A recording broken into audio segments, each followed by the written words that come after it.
Hello, and well, first, welcome back, Bob Marley. Always nice to see you, and welcome anybody who happens to be tuning in. As usual, I'm Corey Campbell, but if you were tuning in earlier from the workout stream, well, this is not a workout stream, or maybe not a physical workout stream, maybe a mental workout stream, maybe a workout for your brain. Who knows? Hard to say.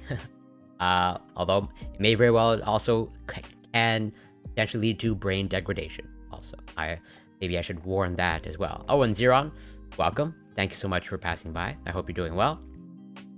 But yeah, had a great workout stream earlier, despite the mild technical issue. Which again, thank you for the raid. PFFit1 or P1Fit for username. I apologize if I get that wrong. But yeah, and thank you for the new follows as well. Super appreciated. And yeah, like, I'm glad that I was prepared for the technical issues, had a spare battery for my camera. But I think what I'm going to do moving forward is invest in a higher quality battery that will last longer. Even though, like I said, I have an external battery that is supposed to be charging the camera. Like, literally, like, have a USB-C cable plugged into it, and there's like a giant battery pack next to the camera. Yet it doesn't charge for whatever reason. But whatever. So that's what I'm trying to actually figure out. The battery definitely does not run out fast. Because like the external battery that I have, like I can see there's a percentage, meter. And basically it just intermittently, it doesn't seem to charge. Like where like one stream, the external battery, like it's charging and providing power to the camera, and I see the percentage go down. And then other times, like today, like the external battery was plugged in, and I saw the little charging symbol indicating that the camera is being charged by the external battery. Welcome to Flavor and yet it's still ran. Oh, thank you so much for the follow. I apologize if I get this wrong. a guaton ton of candy is the best I could do. The rest, a ton of candy 13. Thank you so much for the follow. So yeah, but thankfully, the actual camera battery, I had an extra one that provided enough power to get through the stream. But I think what I'm gonna do moving forward is invest in a higher quality internal battery camera that hopefully lasts the entire stream. I'll still have, the external battery pack, in hopes that it'll still charge it. But yeah, it's super. But basically, like the external battery never runs out because like I can literally go plug it into like my phone or my headphone case and it charges just fine. I don't use it. Like I've had this external battery for a while and I've been using it for a bunch of things, and it still works fine for every other thing. Oh yeah, I apologize if I didn't get that right. What do I think about religion? I think religion. This is just my opinion. So I am not a religious person, but I recognize that for many people, religion plays an important part in their life, and there's definitely quite a bit of scientific research showing the benefits of religion. But what I would say is that, and I should also say, I'm not a religious person, but I consider myself a spiritual person. And that is more what I would, let's say, advocate for, or rather, if you want to get, let's say, all the benefits of religion without being religious, there is a whole bunch of research showing the importance and benefits of being spiritual. And I think that is probably the more core fundamental aspect to, let's say, reinforce or maybe incorporate. I think I've gone through the spirituality research on stream before. I think it was actually just like 2 or 3 weeks ago, or like a month ago. So that's the tricky part, right? Like, what do I actually even can I even define spiritual? No. But I consider myself, let's say, my own definition of, like, maybe we could just like hop right into it. one second.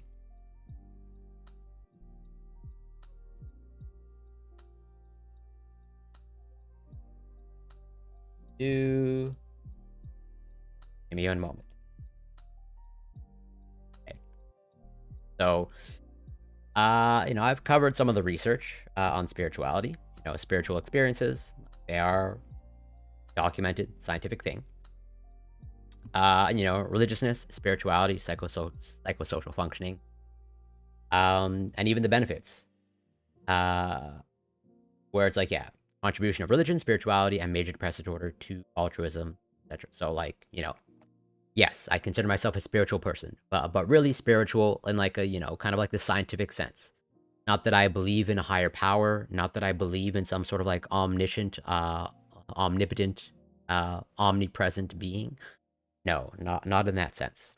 But let's just say, something outside of myself that is greater than myself. You can maybe even refer to it as in, I believe in a greater humanity as a whole, as opposed to some sort of like all-powerful being. Although I'm not necessarily opposed to religion, I believe there's massive hypocrisy in humanity's as a religion. Yeah, I mean, totally. I think you see this pretty distinctly also in, let's say, Christian fundamentalism, the United States, where they're very pro-religion as long as it's some branches of Christianity. So I take your point about the hypocrisy. So that is what I mean in terms of spiritual. I think to answer that question, not a godlike entity, just something greater than myself. And again, to actually maybe cite some other research. One moment. Find it.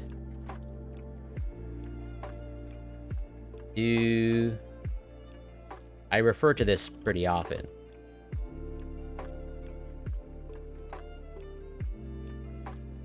Search function on. Okay.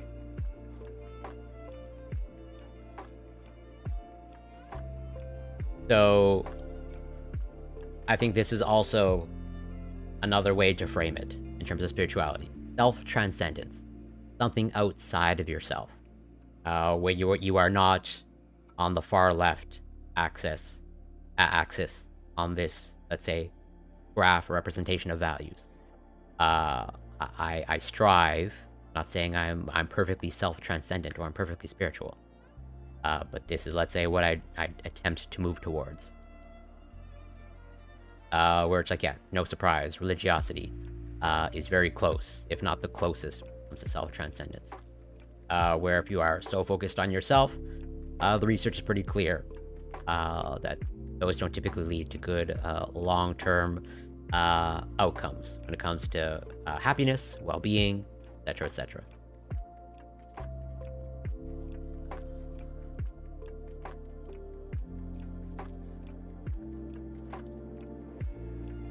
I don't know what being scientifically spiritual means. Something greater than yourself. Maybe there's an activity that you or something greater.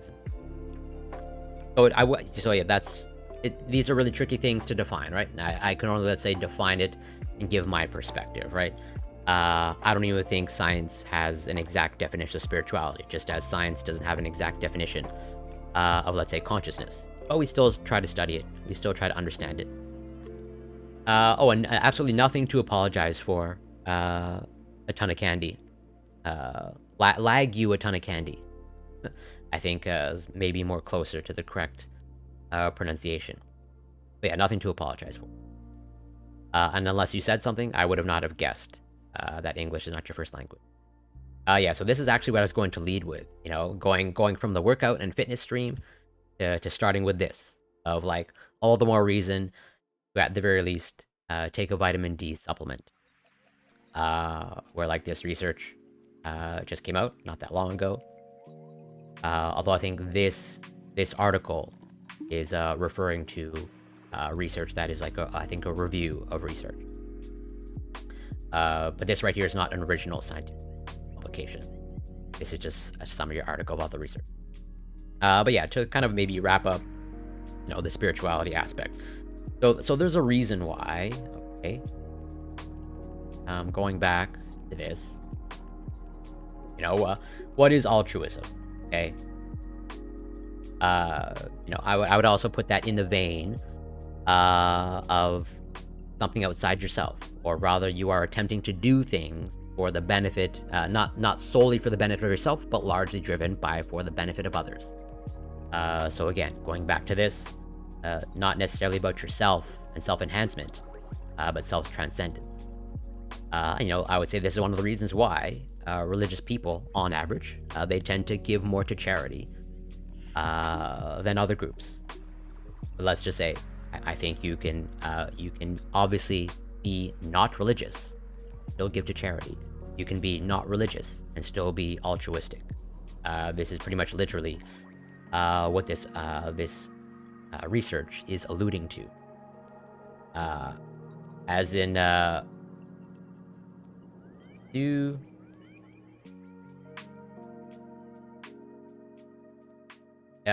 that's definitely part of it. Not necessarily caring about how other people feel, but just caring about other people, kind of like, period. Or rather, caring about other people equally to yourself, or maybe in some contexts more than yourself. You know, I think it's fair to say that, you know, the more healthier parenting is, you know, the parent that cares more about their children and loves their children more than themselves. Just as I think most people would agree that if a parent loves themselves way more than their own child, I think most people, if not virtually everyone, would agree that is almost certainly a bad parent, or leads to unhealthy parenting. I would say that largely holds true. Yes, if there's a reason why, okay, this self-enhancement is literally pretty much on the opposite side of this graph of religiosity and self-transcendence. Where, like, yeah, and there's a reason why self-enhancement is associated with materialism, associated with power, associated with achievement, associated with hedonism. Where it's like, yeah, generally speaking, those who tend towards more self-enhancement, they tend to struggle more, or they tend to lean more towards these types of behaviors, more materialistic, more consumerist behavior. And is being selfish a cause or effect of lack of spirit? So that is an excellent question. What I would say, uh, I am not making that correlation at all. I would absolutely make the case that you can be secular and you can be self-transcendent. I would consider myself, well, I can't be objective in evaluating myself, but this is something that I at least strive for. I think it's fair to say I'm a secular person and make it clear, not a religious person, but I consider myself spiritual. And I'm hoping I'm at least, again, I can't evaluate myself objectively, but I'm hoping I am not completely selfish. And that I strive towards this area here, more towards the self-transcendent, more towards community, and universalism. Oh, and Chutoy, welcome. Nice to see you. I hope you're doing well. So if you make your kids non-religious, they will become, well, that's one at the end of the day, I can't be against Space Marine. So that's all that matters, really, is generating more Space Marine. Spirituality, and in particular religiosity, is often used as, yes, I would agree with you. Well, I don't know about spirituality. I don't know that many people, at least in the circles that I run in, I don't think very many people talk about spirituality. I wouldn't consider myself self-transcendent whatsoever, nor am I spiritual, yet I am very much not material. Yeah, and these are not like all one-to-one, or like this doesn't, I'm not saying this perfectly explains all of human behavior. And let's just say, maybe you wouldn't describe yourself as spiritual, but let's just say, you can, let's say, not describe yourself and not view yourself one way, and yet you can behave, and let's say, you know, kind of like boots on the ground how you operate. You can operate in a spiritual manner. So this paper doesn't cover spirituality, but this one does. Specifically, they make that distinction between religiosity and spirituality. And this one, okay, tries to describe and understand spiritual experiences at the level of the brain, you know, neural correlates, so personalized spiritual experiences. And, you know, those appear to be a thing that we can measure at the level of the brain. And so that's why, like, I make the case over and over that you do not need to be religious to be spiritual. And I think the research so far, this is emerging research, but so far it appears to be quite true that you can be spiritual and not religious, and you can have spiritual experiences, and you don't identify with any particular religious group. Let me see if I missed something. I understand that you find spirituality useful, but for example, did you convince yourself that as how it is useful, you must be spiritual, or you always were spiritual? So, yeah, that's an excellent question. So, I would say that, you know, in my brain, I considered myself a spiritual person without being able really to define what that is, right? And to this day, like I said, I don't think I can really define what being spiritual means, other than just, you know, some sort of subjective experience, something greater than myself, largely exclusively humanity. But let's just say, growing up, even though I would consider myself a spiritual person, it's not something that, let's say, I paid much attention to, or rather that I thought was an important part of who I am and how, let's say, I operate or behave. But as I learned more and more about it, as I, you know, kind of forged or solidified my identity, I recognized more and more the importance of being spiritual, and maybe not even using the word spiritual, but the importance of basically finding things that are greater than yourself. And again, I'm not referring to some sort of supernatural being or entity, but yeah, pretty much the belief that, you know, this life is not exclusively only about you, and that generally speaking, there will be greater contributions to your happiness, to your well-being, if you basically kind of find things and find meaning in things, in people, that are greater than you. Kind of like a life of service, so to speak.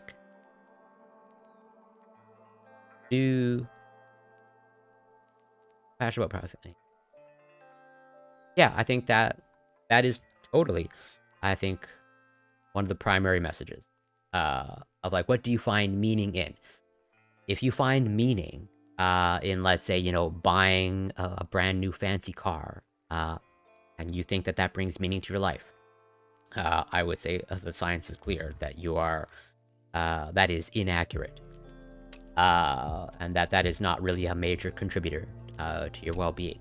However, if you find meaning and, let's say, helping others, volunteering, contributing to your community, contributing to whatever your social group in a meaningful way, I think the research is pretty clear that there are greater contributions to your happiness and well-being over the long term. I wouldn't think so. So I don't know of any research that has attempted to look at any correlation between these two. I would suspect there's probably not a lot of research, but I could be wrong. But thinking out loud, this is just my speculation only. I would not think there is any correlation whatsoever. Just because, like, spirituality is, at least so far, again, this is all emerging research. The research, as far as I can tell, on spirituality is basically in its infancy. Where this is not something that we really took all that seriously up until maybe like the past 10, 15 years or so. But like, yeah, spirituality appears to be like a subjective experience, a feeling. Just as when someone asks you the question, are you a spiritual person?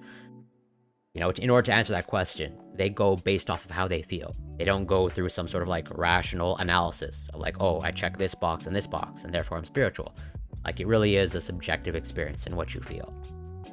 And so given that, I would not think there's any correlation to intelligence. But that is just me purely speculating. So what's the difference between just caring about other people more than yourself and being spiritual? I don't think that there is a huge difference, because I think that's really I think that's being spiritual at its core concept. Just as being religious is in a strictly religious sense, using a specific religion like Christianity. It's about belief in a higher power, but specifically the Christian God. As opposed to, whatever, spiritual is just like, yeah, you believe in higher power, but that higher power could just literally be, humanity at large.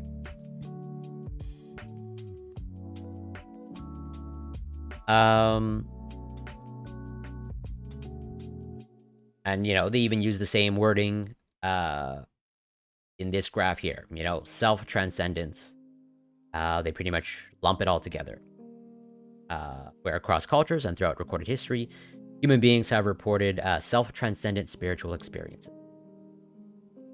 And yeah, though varying wildly in form. And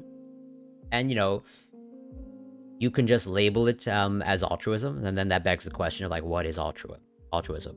That's obviously a whole philosophical conversation. I guess people using the spiritual so often. Yeah, exactly. Which I don't blame people getting these terms confused, but like, absolutely, like, I would absolutely heavily push back on supernaturalism, even though whatever, it's a futile attempt because it's supernatural. But basically, I operate under the assumption that there is nothing supernatural. But like, yes, I do operate, at least for myself personally, spirituality is a thing. And there's also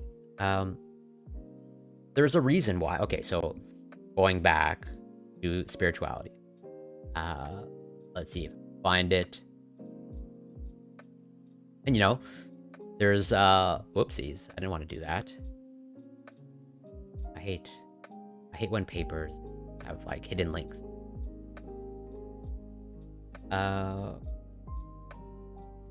Right. Okay. So, no surprise that altruism and love of neighbor. So love of neighbor is kind of like a religious or spiritual concept. Okay. And this is kind of like what you're referring to here, Bob Marley, of like, not only about loving yourself, but love of neighbor. Or, what's the difference between altruism and love of neighbor?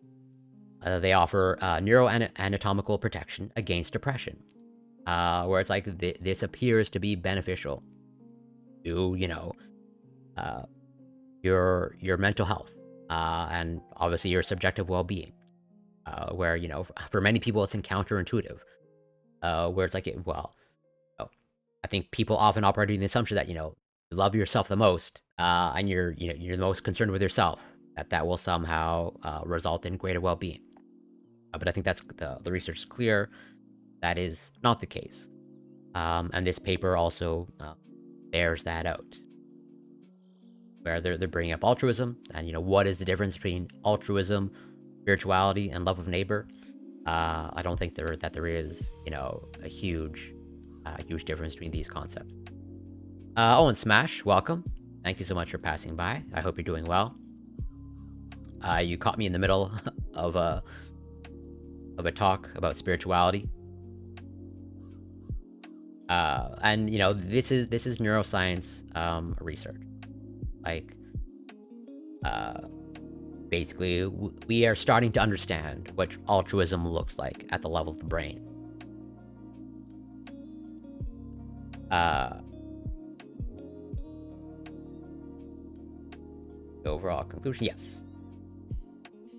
So in sum, for people at high risk for depression, the neural underpinnings of relational spirituality, altruism, and love of neighbor as self were inversely associated with a diagnosis of major depressive disorder over the past 10 years, and were prospectively protective against severity of depressive symptoms over the ensuing 8 years. And these types of findings have been reproduced. This is not just like one study saying it. Multiple studies have reproduced it. That's a good question.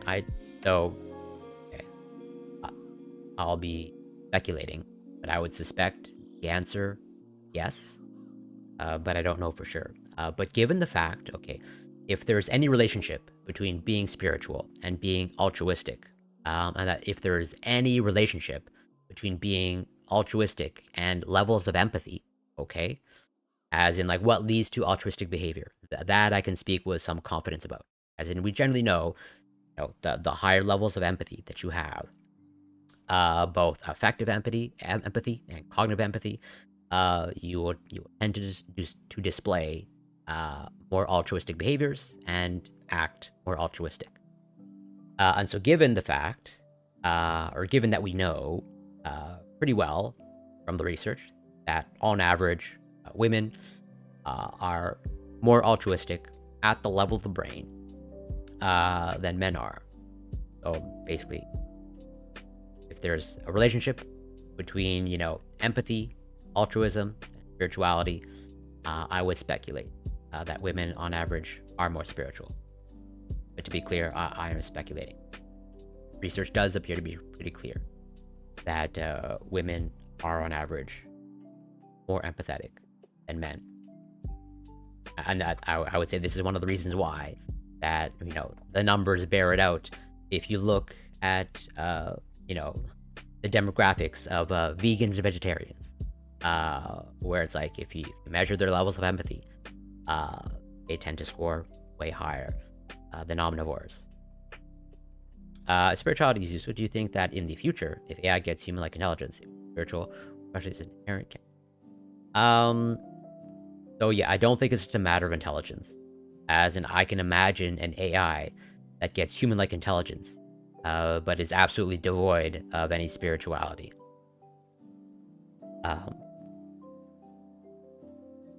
I kind of like put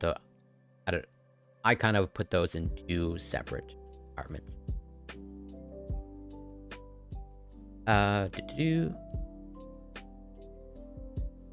That is actually a totally good question. That I definitely don't have an answer to. But I can totally see where you're coming from. All right. So, yeah, even though I have technically not the topic that I wanted to cover, but these are all valid questions, good questions. And if it's an opportunity to cover more research, then great. And Nota Bud, welcome. Thank you so much for passing by. I hope you're doing well. I hope you're enjoying the warmer weather. Do you think AI is vulnerable to demagoguery? I think it.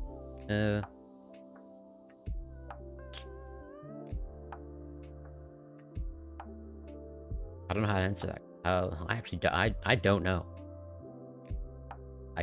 That's a coin toss. Let's just say if humans clearly are vulnerable to demagoguery, and AI is developed by humans, and my logic is that AI would be vulnerable to demagoguery. That is like the best way that I can think about it. So yeah,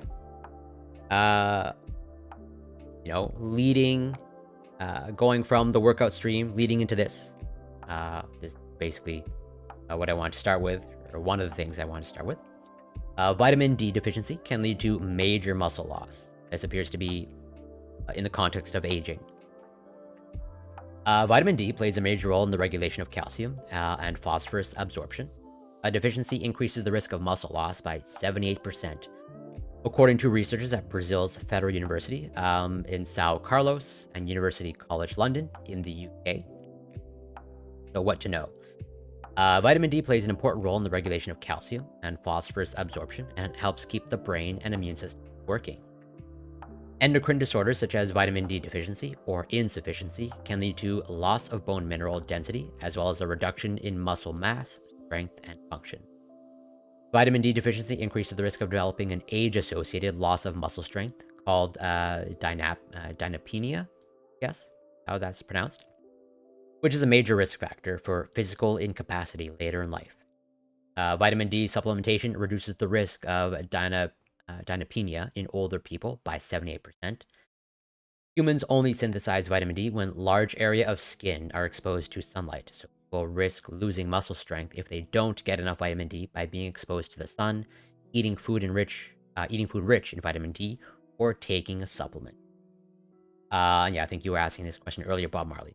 Like, yeah, vitamin D, endogenous vitamin D produced by your body, produced in the presence of sunlight, or your skin being exposed to sunlight.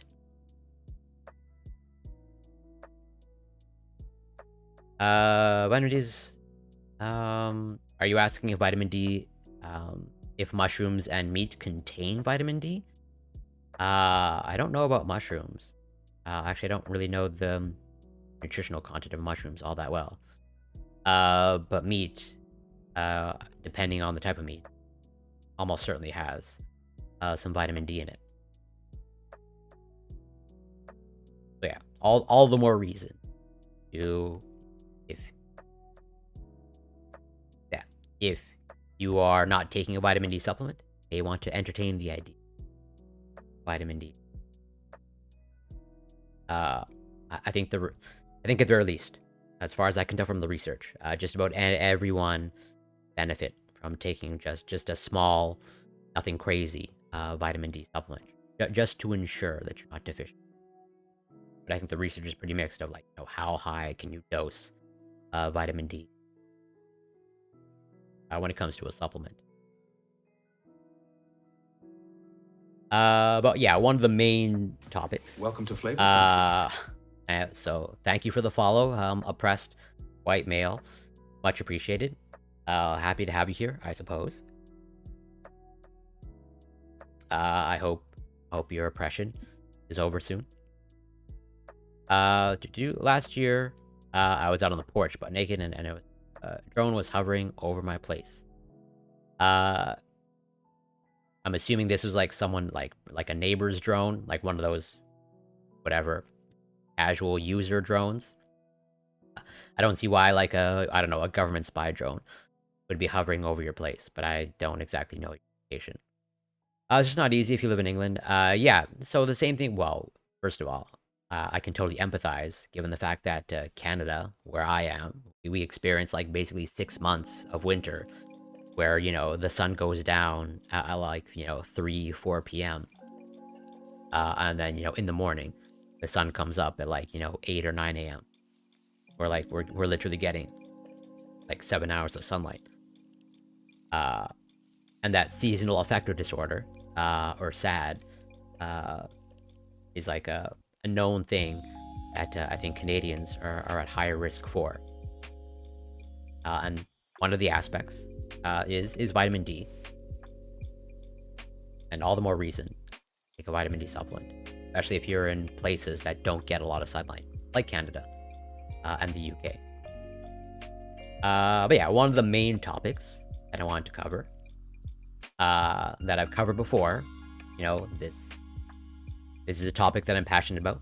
I'll cover it, multiple times to, hammer the message home. And, it's a developing situation, or the crumbling of Canadian healthcare. It's always crumbling, it appears. And so there's articles written regularly about all of the stress and strain on our healthcare system, and what are things that we can do, fix it. How to address all of the like systemic issues with our healthcare. So I have an article that I want to cover. This one. Oh yeah. Well, I guess I was already on it. Yeah, the Canada's private clinics cash in. Okay. But what I wanted to do is to like provide some context. This was posted like yesterday. Okay, like basically in the past 24 hours. Posted February 10th, talking about, a growing surgical waitlist. Okay. But I also want to highlight, this is not a new thing. Yes, some of this is driven by the pandemic, but there's this article here, okay, almost starting off almost the same as, as surgical waitlist grows. This second article, as surgery waitlist grows, but this is published July 2019. Okay, so this is pre-pandemic. Yeah, absolutely. Policies, not the pandemic. Like, the pandemic made it worse, but the pandemic just made a bad situation worse. And it was a bad situation pre-pandemic. And it was a bad situation way before the pandemic. I just wanted to highlight that. Unlike, I guess this is where we will disagree respectfully, Yoda Bud. I'm absolutely against these private clinics. Even though, to be transparent, I have paid for healthcare in the last year. I totally paid to see a family doctor. And I did not feel good about it. Surgery scheduled within weeks with price tags over $20K prompt concerns over two-tiered healthcare. It's a contentious reality in a country with a universal Medicare system. Canadians can pay to sidestep the queue for surgeries with long waiting lists, as hip and knee replacements. Private clinics across Canada are advertising to prospective patients that within weeks they can get surgeries that typically take 6 months or more under provincial health plans. The price for a single hip or knee replacement runs in the range of $20,000 to $28,000, depending on the clinic. In the wake of the COVID-19 pandemic, driving up surgical wait time. But it's like, as mentioned, it's not just pandemic, happening pre-pandemic. There's some evidence suggesting a growing number of Canadians are pulling out their wallets to pay privately. The trend is raising concerns about the potential for private clinics to drain more health professionals away from the already strained public system, and is provoking fears that two-tier healthcare is becoming a reality. The private Duval Clinic in Laval, where surgeons only do hip and knee replacements for fee-paying patients, has seen a significant increase in demand over the past few years, Says his medical director, Dr. Venditoli, I guess. We've quadrupled the number of cases we do at the clinic, said Venditoli in an interview with CBC News. There are more and more patients willing to pay for their hip or knee replacement because they see that it is almost impossible to get their treatment in the public system. Best investment, said patient. Mike Johansson, 62, of Edmonton, spent $23,500 for a hip replacement at the Duval Clinic. Best investment I ever made, Johansson said in an interview. I don't look at myself as a person who jumped to the front of the queue. I got out of the queue. Before the operation, Johansson's hip problem made just about any movement pain. About 70-80% of the time, I was laying in bed. That was the only way that there really wasn't a whole lot of pain. His doctor told him his wait for surgery through Alberta Health Services would be 18 to 24 months. He got into the Duval Clinic in just 2 months. So still, I would say, obviously, much, much shorter than the 18 to 24. But still, 2 months is also, I think, quite a bit of time to wait. Hip and knee replacements are among the most frequently performed surgeries in the Canadian health system and come with some of the longest wait times. Hospitals did nearly 139,000 joint replacements in 2019-2020, according to the Canadian Institute for Health Information. Its research puts the average cost per operation at $12,000, which means the private clinics are charging patients roughly double what the surgery costs provincial Medicare systems.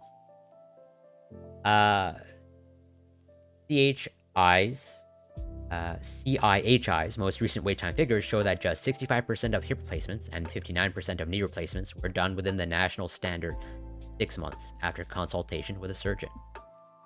Wolfglen, welcome. Thanks so much for passing by. Care is rationed in the public setting as they do not have it. Yeah, totally. There is a rationing of care in the Canadian system. But I would say on average, I'm not saying it works perfectly, but I think on average it works pretty well if enough resources and funding are provided to the province. We already have I agree with you that we already have a 2-tier system, where, like, yes, that's what I use the word crumbling for a reason, and one of them is that, like, yes, it's kind of like a slow crumbling, where, like, as more and more services, health services, and healthcare gets privatized, more and more we have a 2-tier system, and I think a lot of this did start in Quebec, with the Liberal Party in Quebec, specifically Jean Charest. Like, I think took a big step in creating a 2-tiered system, and opened up the door for, like, way more privatization of healthcare. And it seems like other provinces like Ontario are following suit. And also, maybe just to highlight that even though I do workout streams and take my health seriously, I still, like, indulge occasionally unhealthy things. I am currently drinking a soft drink that is orange in color. The private sector's potential role in tackling surgical waitlists is firmly in the spotlight right now. Ontario unveiled a plan last month that opens the door to for-profit clinics performing endoscopies and hip and knee replacements, paid for by the Ontario Health Insurance Plan. In the USA, if you have good health insurance, and I'd say Orange County, California, hip replacement costs $5,000. That seems actually really cheap. I think they mentioned earlier that the average cost is about $12,000 or $12,223. Mind you, this is $5,000 American. I guess that's about $6,000 or $7,000 Canadian. I'm from Canada. Although if that was for, I think Wolf Glen is in the US. But me, I'm a Canadian.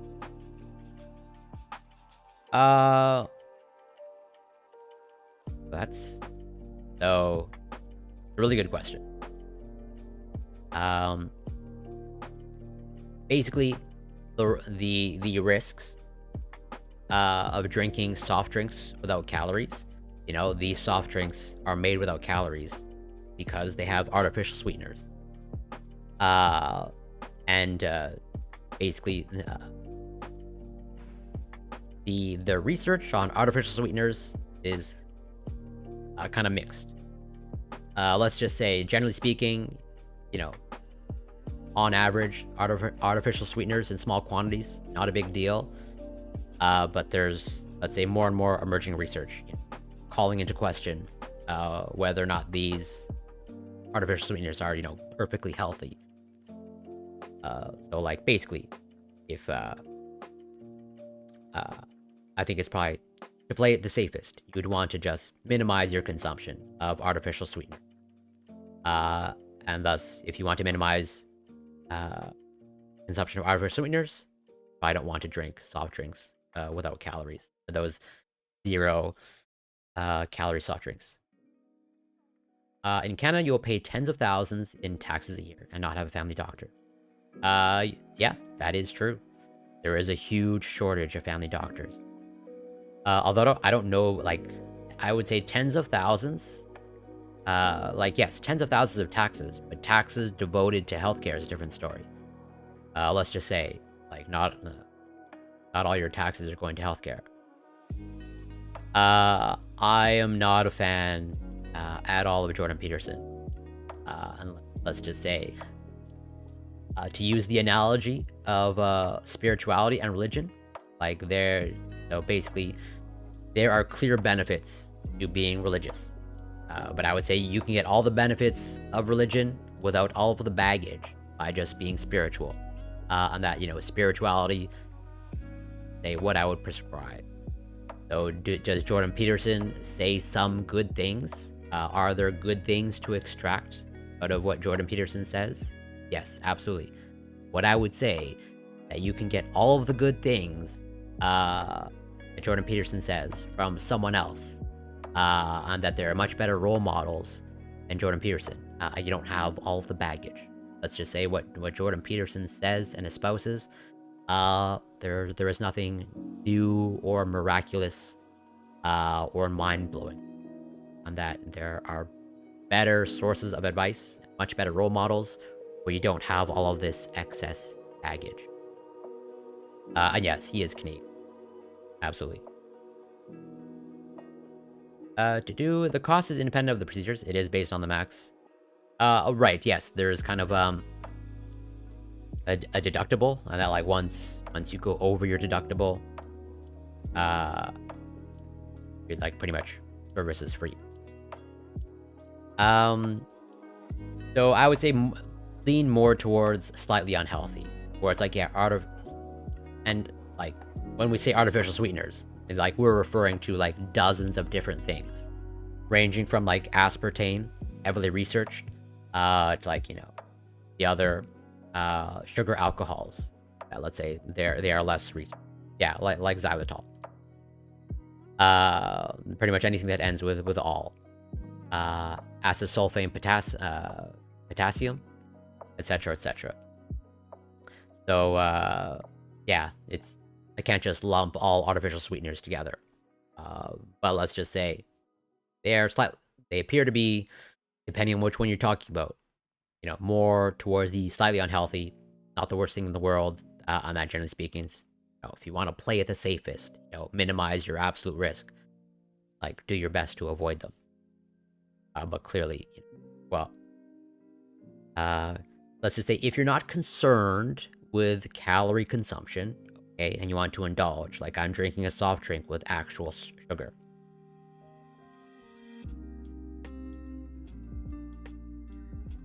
And, like, I'm drinking a soft drink with actual sugar because I'm not heavily concerned with my calorie consumption.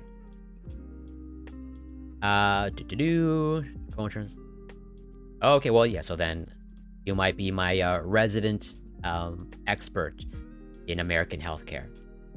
And absolutely, drink water is the best prescription. So yeah, both Manitoba and Saskatchewan are attempting to deal with backlogs by paying private clinics outside the province to do surgeries. Right. So, yeah, okay. We're going to be in agreement here, Nota Bud. I don't know how anybody can say Pepsi greater than Coke. That is I almost instinctually want to like time you out, but I'm not gonna do that. Even though I don't really drink these things anymore. But like, yeah, that is absolutely a wild take. Pepsi greater than Coke. Alberta announced in January that it's contracting Canadian Surgery Solutions to perform more than 3,000 orthopedic surgeries covered by the provincial Medicare plan. I'm like, yeah, going back to this, like, in order to, so we have kind of like, basically, it's like a poaching system that's operating within Canada, where it's like, provinces that are struggling in their healthcare system, like they are looking to other provinces to solve their own healthcare problems. Where it's like, basically like Manitoba is like outsourcing healthcare to Saskatchewan, so that Manitoba can deal with their healthcare crisis. But Saskatchewan itself also has their healthcare crisis. And we actually see this like with nursing as well, where like, as I'm going to cover in a bit, like there's a huge nursing shortage throughout all of Canada that goes back pre-pandemic. It goes back decades, and I'll show that it goes back decades. And like what we're seeing play out is like, one province, well, all provinces are short on nurses, but there's basically like now a competition amongst provinces, where it's like, Nova Scotia is like trying to recruit nurses from other provinces like Quebec, and trying to like poach nurses from Quebec. But Quebec needs their own nurses too, because there's a nursing shortage in Quebec. And so you're just seeing the provinces compete amongst each other, trying to like poach healthcare resources.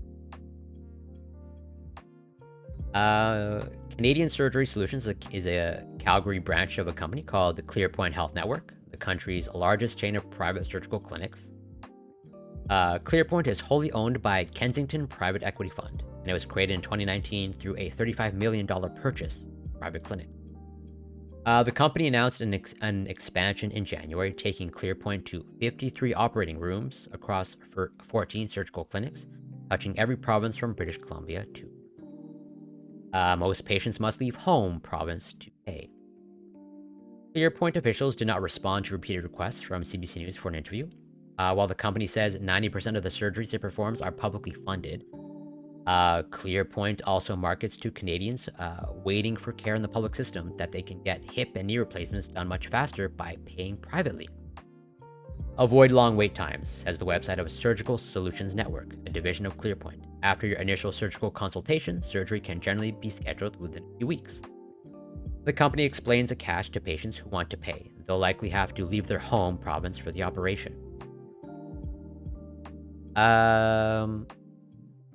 Inca. Oh, well, I'm curious as to what Inca Cola tastes like, and especially if you're saying it's much, much better than Coca-Cola. I think there's actually some empirical evidence that Pepsi's better. There have been some blind tests in Pepsi wins, even though most people say they prefer it. So, what I'll say is, so growing up, I think it's like mid to late 90s. There was the Pepsi challenge, and I remember doing it. Basically, pretty much as the Pepsi challenge implies, like it's a taste test. It's a taste test. You have your little plastic cup filled with Pepsi in one, and you have your other plastic cup filled with Coke in the other. Although you don't know, it's basically a taste test. I remember like going to the local theme park in my province, or amusement park, where that's where they would hold the Pepsi challenge. And it was run by Pepsi, and I would be choosing Coke every single time, and I can totally tell the difference between Coke and Pepsi. There is a clear, distinct difference in my mind. Is there a backlog in cataract surgery? There should not be, as it is I believe there is. I believe there's a backlog of virtually every type of surgery. So like this one's talking about ophthalmologists, okay? And I assume that ophthalmologists are the ones that performed cataract surgery, but I don't actually know for sure. So given the fact that this article, which was published pre-pandemic, 2019, it's alluding to a shortage of ophthalmologists, I would just sort of speculate. Do they even mention cataracts? Yeah, so as the cataract surgery waitlist grows on PEI, province of Quebec, yeah. So according to the Canadian Institute for Health Information, 90% of patients on PEI receive their cataract surgery within 325 days in 2018. So basically a year. And it looks like, there's a wait time. So yeah, there's concerns about wait times for cataract surgery. So I think that answers your question pretty clearly. Even a simple procedure like cataracts. Yes. So I wholeheartedly agree with you, Nota Bud. This is why, I highlight I'm going to attempt to highlight the fact that, there has been a nursing issue going back a decade. Okay, that nurses being underpaid goes back decades. Yeah, I think that's my understanding too. That cataracts are essentially just a part of aging. So the Canada Health Act prohibits extra billing. What that means is doctors are banned from charging patients more than the Medicare rate for an insured service. Any medically necessary procedure that is covered by provincial health plans. In provinces other than Quebec, where the system differs, private clinics get around that ban by operating only on patients from other provinces.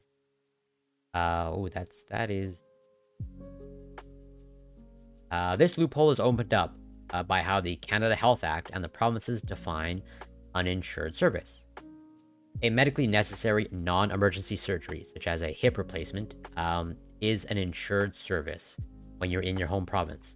When you visit another province, non-emergency surgery is not insured.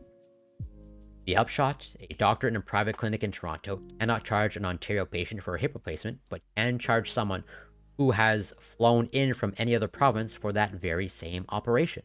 So this is clearly kind of like maybe not a failure in policy, actually a failure in policy. It's like the provinces should be able to deal with this. Where it's like there's no reason why this should be the case. Why basically this can't be changed. CBC News obtained an email from a ClearPoint official to a prospective hip replacement patient in Ontario. Unfortunately, due to government regulations, you are unable to have private surgery in your home province. You need to travel to Calgary for the procedures, which also priced the surgery at $28,000. Yes, I think we're on the same page. That's a ridiculous policy. How do you have as healthcare system if you cannot see? So yeah, that is a good question, and especially like given the fact that you're in the United States, I wouldn't expect you to really know how the Canadian healthcare system actually works. So like you can see a physician. The problem is that you can only kind of like guarantee see a physician by going to the emergency room. This is one of the reasons why, at least I can only speak for my province, but there's multiple reasons why our emergency rooms are overcrowded. One of them is the fact that there is a huge shortage of family doctors or general practitioners, and so people use the emergency department for their health care, because that's like their only point of access to a doctor. And so like in that context, like yes, you will see a doctor at some point, and it'll be free. Okay, you're not going to be charged for it. And you, depending on the nature, if it's not an actual emergency, you might be waiting a really, really long time. But like, yeah, basically you can see a physician. It's just that, basically the real question is, can you see a family physician? Can you see a family doctor or general practitioner? That is where it's limited. Do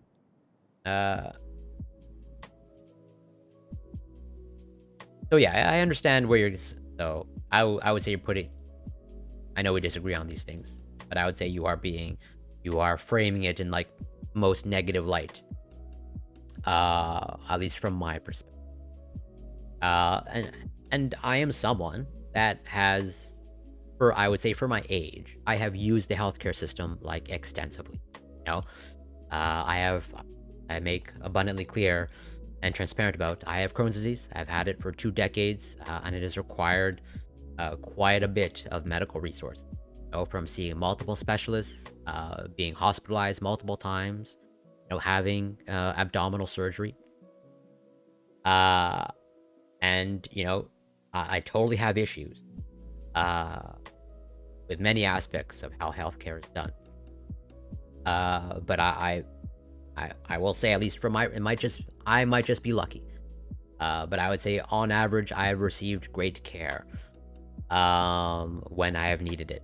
And as someone who has used the emergency room when it's an actual emergency, as part of my disease, I've had an intestinal obstruction, multiple times, and that is an actual medical emergency.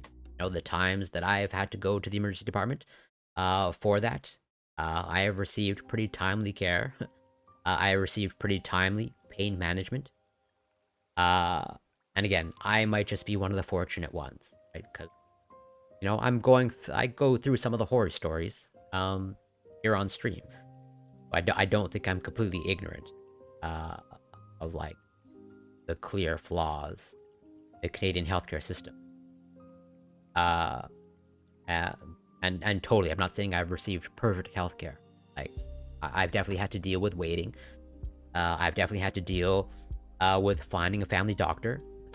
This is where I'm somewhat fortunate in that my specialist can also kind of serve as my family doctor to a certain extent.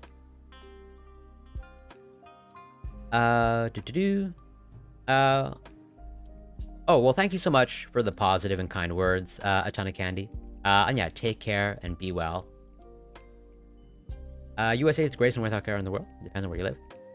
Yeah, that's my understanding as well. Just as I would say healthcare in Canada is highly regional or dependent on the province.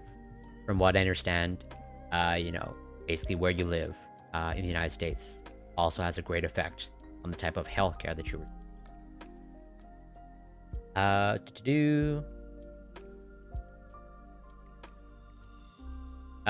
Yeah, I don't have an answer. I wish I had an answer for you. Like I said, it may just very well be that I've been lucky.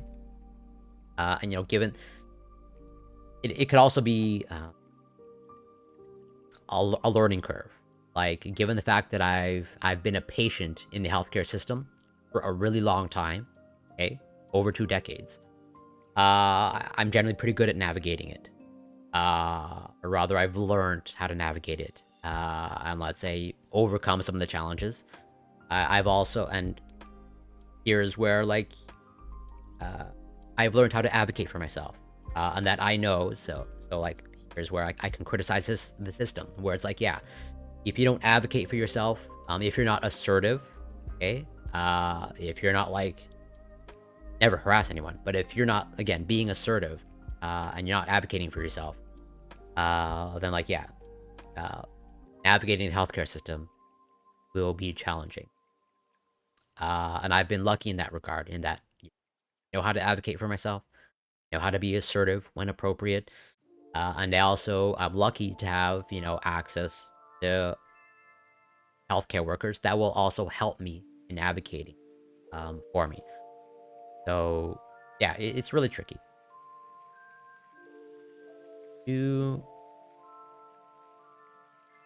Yeah, okay, so you touched upon it as well.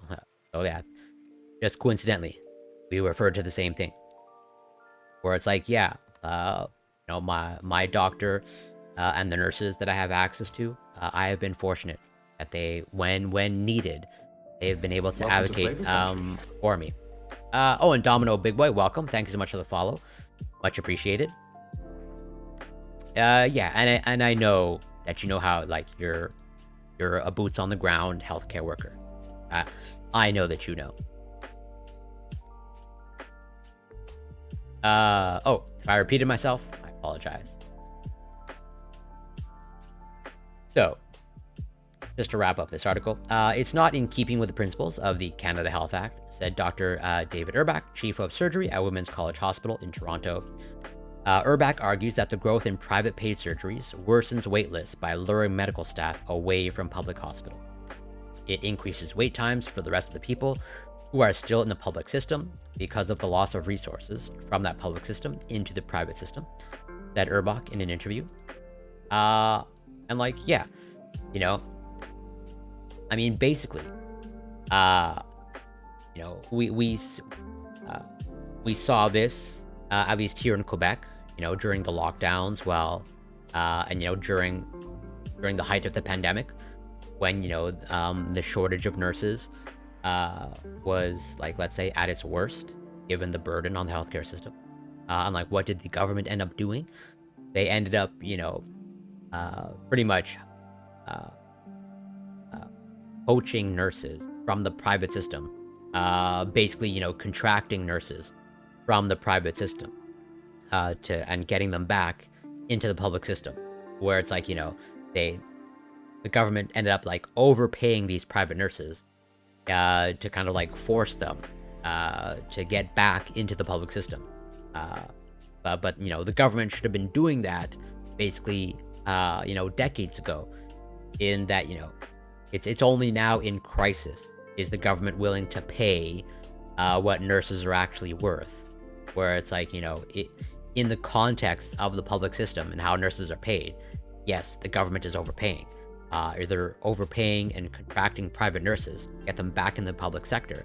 But like, basically, the government should have been paying, you know, the private level wages to keep them in the public system. Basically, you know, if nurses are leaving the public system or the private system, like, the government needs to pay attention to that. As in, like, the government should be taking active steps, make sure that the conditions and wages are there to keep the nurses in the public system. And they have not been doing that. It goes back decades. I'm going to show in a bit. So that did happen. I'm not going to deny that. But from what I can tell from the numbers, that is a small minority of nurses. At least of the data that I've seen. From the data that I've seen, at least from the U.S., it's like, if you look at hospitals, and you know, the percentage of nurses that left as a result of vaccines, like less than 1%. Why is Canada? So I would say this is just a lack of political will, Wolf Glenn. As for most issues that are solvable like this, a lack of political will. That's the problem with the social healthcare system. Your government can just see funding low to... Yeah, that I agree with you. That is a huge problem. 100%. And I don't necessarily know how to solve that problem. He says governments should not be looking to the private sector to shorten surgical wait lists, but could achieve the same goal by better investing in public hospitals. As evidence, Urbach gestures at the location of his interview, a state-of-the-art operating room, not in use for surgery on a weekday morning because medical staff aren't available. If the hospital had funding, if this hospital had staffing, it could be used to provide all sorts of surgical procedures, he said. No way I could afford that. The growth in private surgical clinics leaves Saskatchewan resident Vicky McDonald, 59, worried for the future of the health system. In the birthplace of Canadian Medicare, McDonald spent 2 years waiting for knee surgery. I got slower and slower in my walking, said McDonald in an interview at her home in Coronel, Saskatchewan. When you are in that much pain, it really takes a toll on your emotional and mental well-being. She found out that people were shortening their waits by paying for the surgeries in private clinics outside the province, but dismissed the idea for herself. There is no way I could afford to do something like that, McDonald said. Those that can afford it can get it, and then we who need it just as bad are getting left behind. Urbach says the apparent rise in people willing to pay privately for surgeries saddens him. What it tells me is we're not addressing the needs of the population. Should be able to provide the services that people need in a reasonable time frame, Urbach says. What we need to do is create the types of system changes so that people aren't driven to pay out of pocket or seek out tiered care. The only jurisdiction where residents can opt for private surgery without leaving the province is Quebec, result of a 2005 Supreme Court of Canada ruling that applies strictly to the Quebec's health system. In British Columbia, Dr. Brian Day has attempted to persuade courts that patients should have the right to pay for private care when wait times in the public system are too long. Day, owner of the private Canby Surgery Centre, lost at the BC Court of Appeal in July 2022 and is asking the Supreme Court of Canada to consider his case. So, like, yeah. None of this is a surprise to me. Like this ever increasing two-tiered system. Many of this was predicted, just as the surgical waitlist, posted yesterday is predicted back then, 3 years ago, pre-pandemic, in that, hey, there's an ever increasing surgical waitlist, surgical backlog. And again, this is also surgery waitlist in BC, goes back to 4 years ago now, January 2019. So like, none of this is a surprise. Okay, and I know that I can find articles much earlier than 2019, saying the same thing. And yet, the lack of, a lot of it is just a lack of political will. It's like, we know what the problem is. We've identified the problems. We've identified the problems for years, decades. And yet, virtually nothing is done. Or, only the tiniest thing is done in an attempt to address that problem. Let's see. Can a provider in Canada opt out of the public health system and not see any public health? That's an excellent question. I don't think so. At least not fully. I don't know whether Canadian healthcare is funded by the provinces or the federal government, but it's funded by provinces. And then, okay, so yeah, this I can answer, because there's let's say things happening now. Welcome to Flavor Country. That address this. And thank you so much for the follow, Vanilla Sweet Tea. Great username, in my opinion. Happy to have you here. Hope you're doing well. So, how Canadian healthcare is funded? It's a two-tiered funding system, where the provincial government provides a percentage to the provinces, so the federal government gives health transfers to each province, and they're currently negotiating some of those health transfers. Let's see. Where it's like,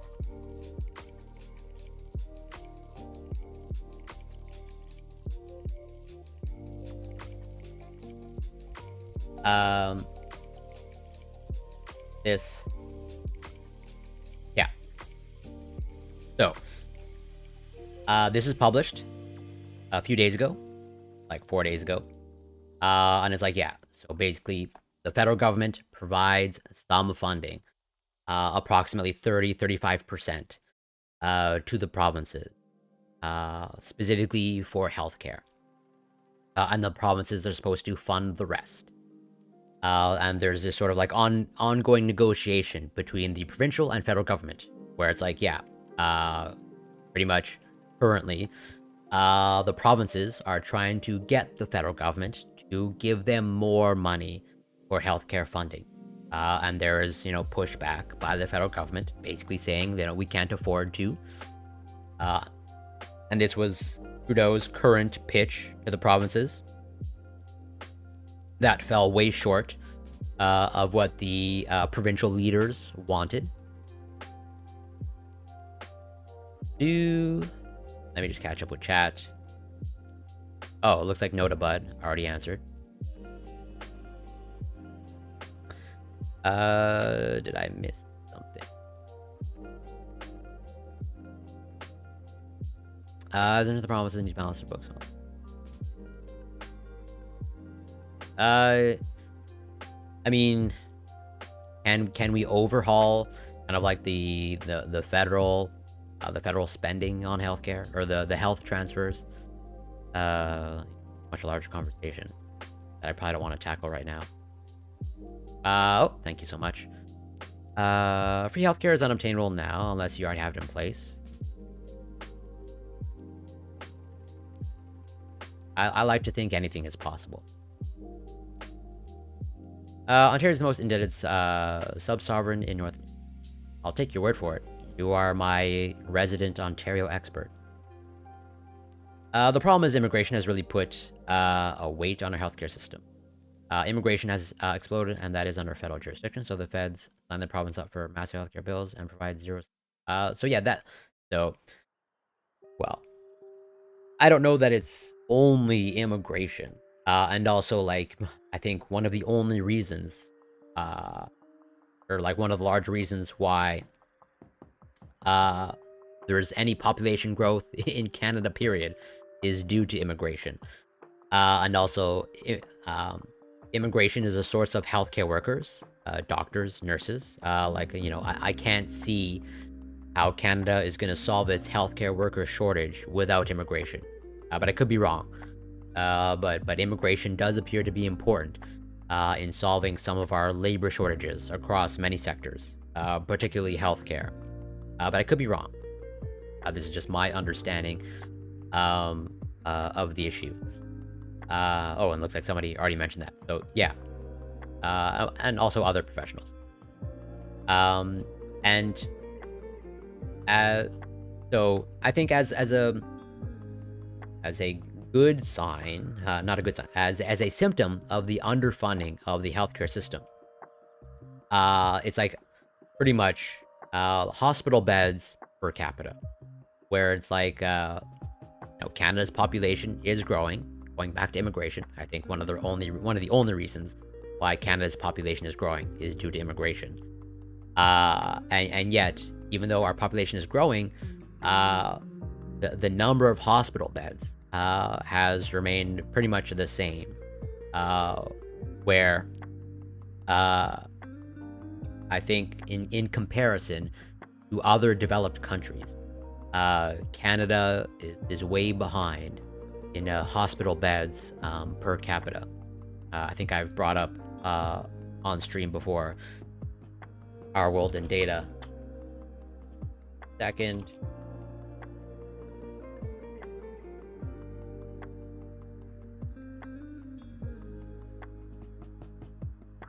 Something to that effect. Or yeah, hospital beds per 1,000 people. Not the world. There has to be... Yeah. So. Put Canada, if it's not already there. Don't need Costa Rica. Don't need South Africa. Yeah. Good enough. List. Developed countries. So yeah. And actually we can add, let's say, Norway is one.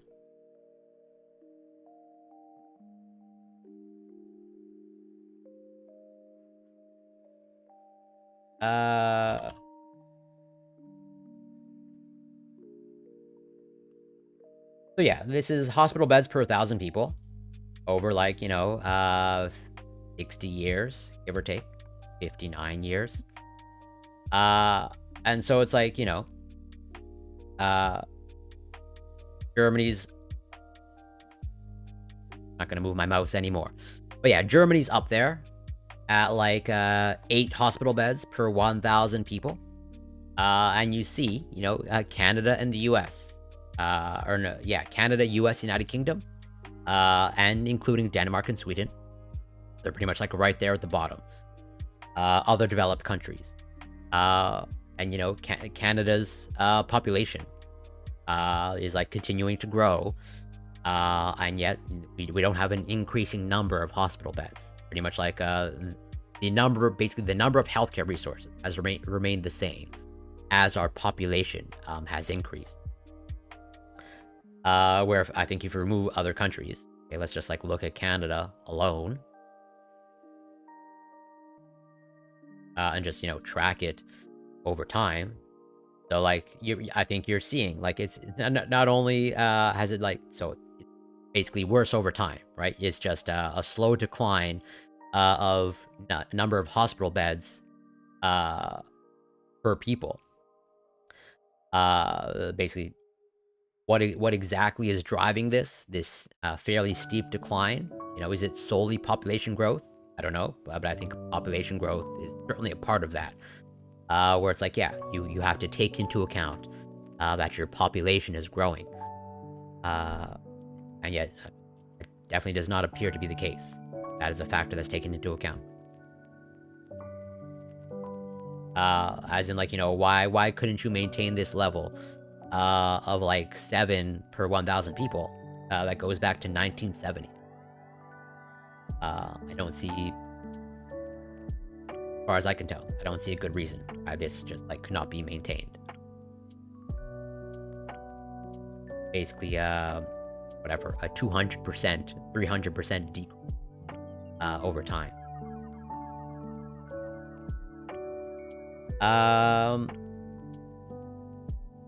So,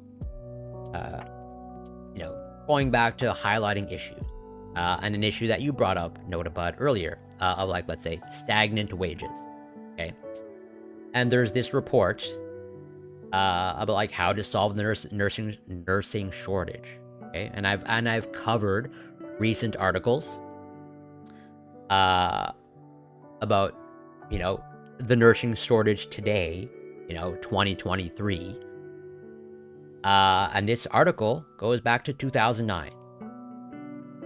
So like, you know, whatever, 13, 14 years ago.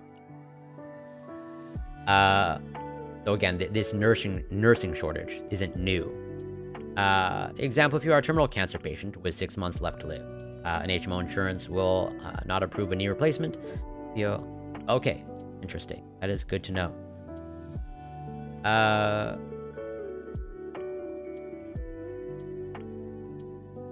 I bet if you analyzed that statistically, you'd find that the more public healthcare system is, yeah, that wouldn't surprise me.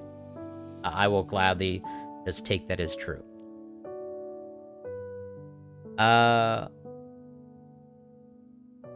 No, I don't think. But we also have, like, well, first of all, regardless of surgery wait times, and again, I see no reason. Going back, I should that up.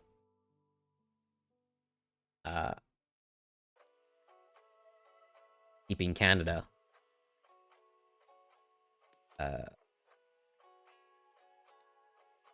You're basically saying that we can't get to Germany levels. That you don't really need that, and that Germany is just like wasting a whole bunch of healthcare resources. And also,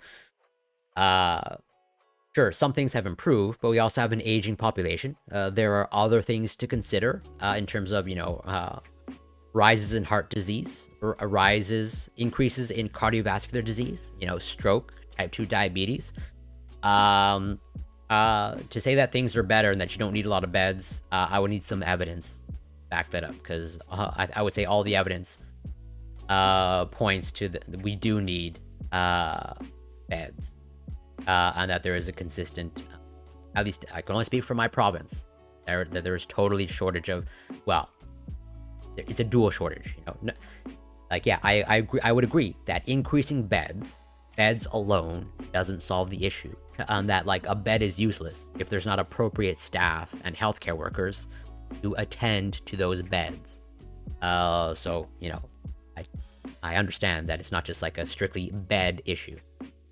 It's basically an infrastructure issue, including beds and healthcare workers. Because again, I don't just want some patient lying on a bed, and that doesn't magically solve the problem if there's no nurse or doctor to that patient. But like this notion that things are better, you don't need a lot of beds. I don't see any evidence that that's actually true. And that, like, yeah, knee replacements, like, yeah, I would agree with you. Some things are better, but some things are not. In some ways, some things might be worse. How easy to get into skilled nursing? How easy after? Are you essentially asking how easy is it to be trained as a nurse? If I'm understanding you correctly. But basically, so at least in Quebec, you do not need to go to university. But it's, I'm not going to say it's easy, but let's just say it's,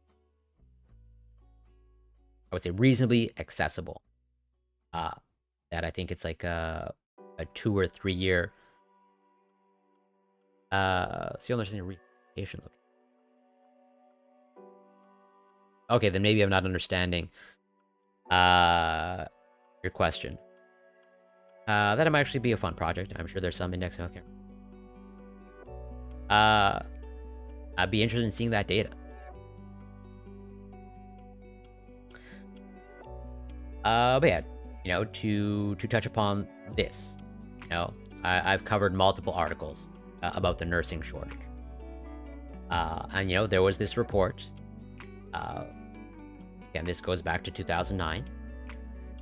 And again, going to like wait times, all that stuff. Canadians would benefit from this is an over decade-old article. Canadians would benefit from reduced wait times and fewer adverse events if governments helped to increase the productivity of registered nurses and retained more of them, according to a report released Monday by the Canadian Nurses Association. Like, we've known about this for a long time. In 2007, Canada was short 11,000 full-time nurses to provide hands-on care to patients.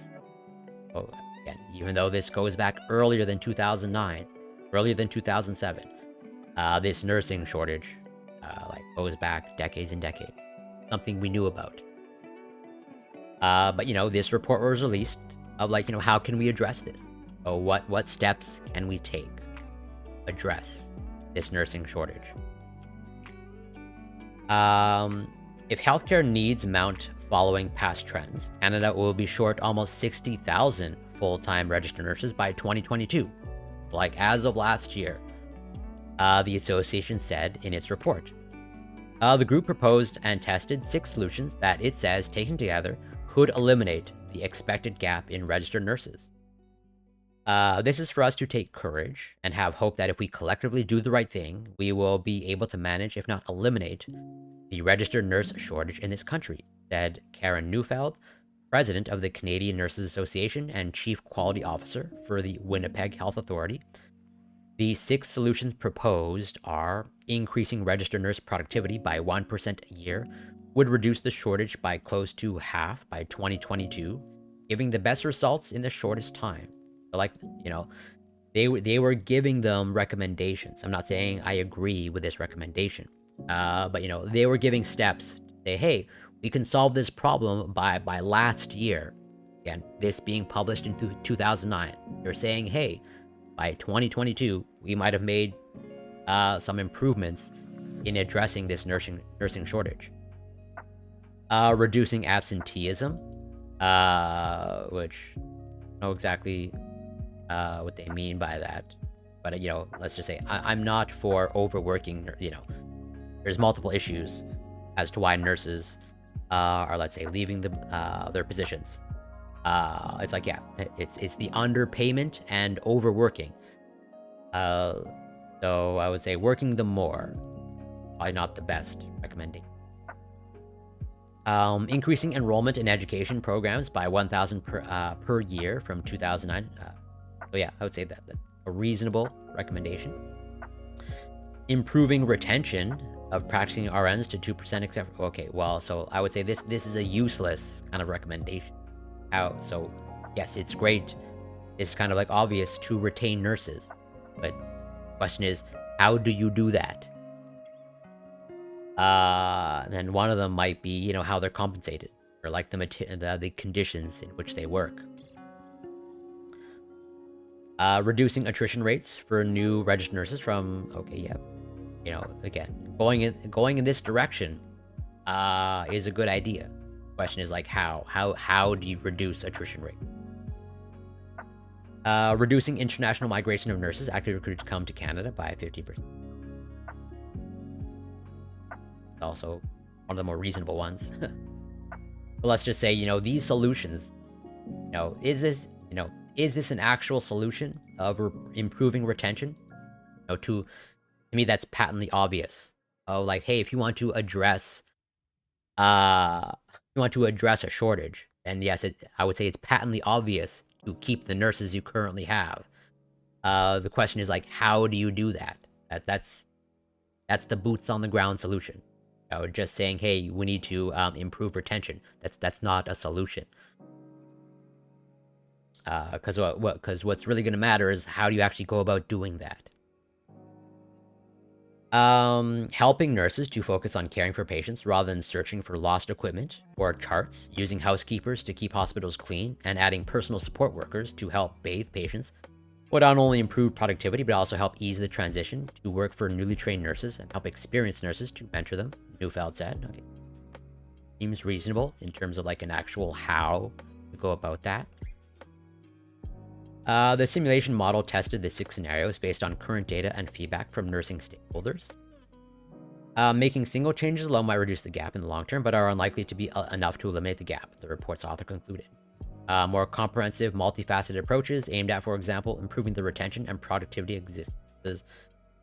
Again, how do you improve retention? That's the mechanism of how is actually what matters. Let me just that. You have surgery. You do not need to be in the hospital. You need more care than at home. In USA, we call them. Oh, okay, I see. Then I don't think we have much of that. I can only speak for my province, but I would say it doesn't seem like we have much of that in Quebec.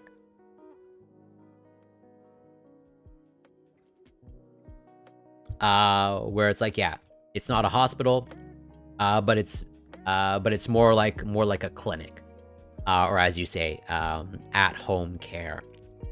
I would say that is less of a thing, at least in Quebec, and I suspect in the rest of Canada. Well, so I take your point, Nota Bud. I'm like, yeah, I am all for increasing the wages of nurses to a huge degree, and just overall improving the working conditions of nurses. Like, believe me, yeah, I'm not a nurse, so I don't have first-hand personal experience with nursing, but I've interacted with a lot of nurses throughout my time as a patient, and I am always grateful. I'm more grateful to the nurses than a lot of the doctors that I've interacted with, and I can just see how stretched thin they are. And yeah, I take your point that cracking down on sick days, like these solutions are kind of like, half of them are pretty silly. Canada does not have a facility between hospital. I would say, like, we do. We kind of have like clinics. That, yeah, it's not as intensive care as a hospital, but I would say those are like few and far between. Oh yeah, and Nota Bud pretty much alludes to that.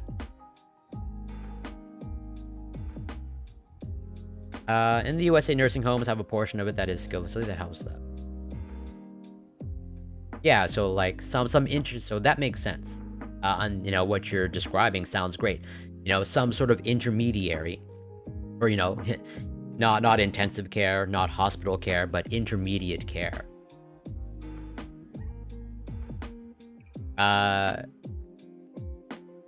Yeah. But even then, at least, again, going by my experience in Quebec, these outpatient clinics, like, they're few and far between, as far as I can tell. But it would be great if we can have more of them. Just as it would be great if we could have, just more access to clinics, where, again, a lot of people just use the emergency department as their access to healthcare. I'm not gonna cover that yet. And yeah, so still on the topic of like healthcare, but this one's not exclusive to Canada. I would say this is just healthcare in North America. And again, highlighting the fact that, you know, the problems that I'm putting in the spotlight when it comes to Canadian healthcare, not exclusive Canadian healthcare. But, you know, obviously I have my bias because I'm Canadian. But, you know, the US is also facing similar issues. There is still a nursing shortage in the United States.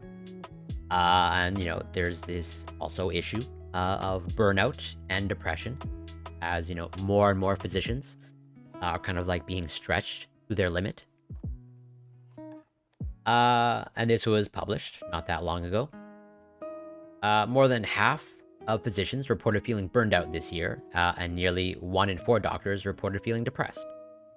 The highest percentages in 5 years, according to the I Cry But No One Cares Physician Burnout and Depression Report 2023. Burnout leaves you feeling like someone you're not, said Amarlis Sanchez, MD, a board-certified family physician and certified physician coach. When someone is burned out, they experience extreme exhaustion in the workplace, depersonalization, and a sense that their best is no longer good enough. Over time, this may spill into the rest of their lives, affecting their relationships as well as their general health and well-being, said Sanchez. When feelings of burnout continue without effective interventions, they can lead to depression, anxiety, and more, she said. Burnout can persist for months, to even years. Nearly 2/3 of doctors surveyed said their burnout lasted for at least 13 months, and another 30% said it lasted for more than 2 years. The majority of doctors attributed their burnout to too many bureaucratic tasks, although more than 1/3 said it was because their coworkers treated them with a lack of respect. And I would say this also extends to nurses as well. As alluded to, I guess I closed the article. But as alluded to that report,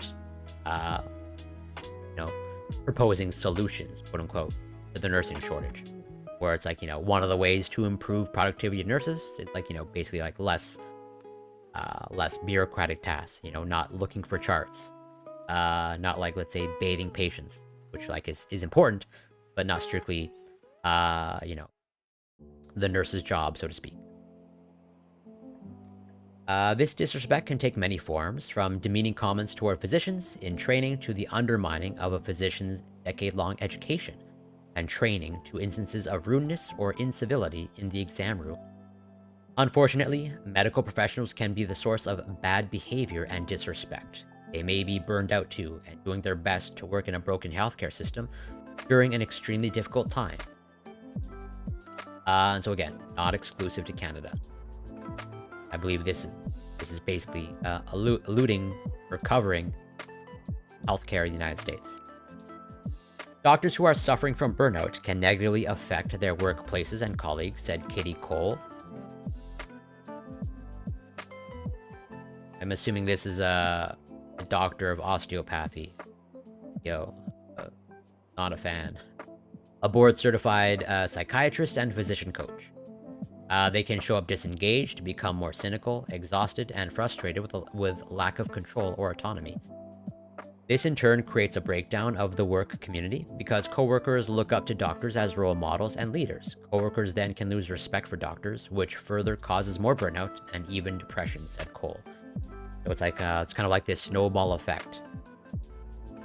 About 1/3 of doctors reported that their personality traits, for example, being a perfectionist, contribute to their burnout. One respondent commented, "My perfectionism leads to way more charting time after office hours, contributing to a worse work-life balance."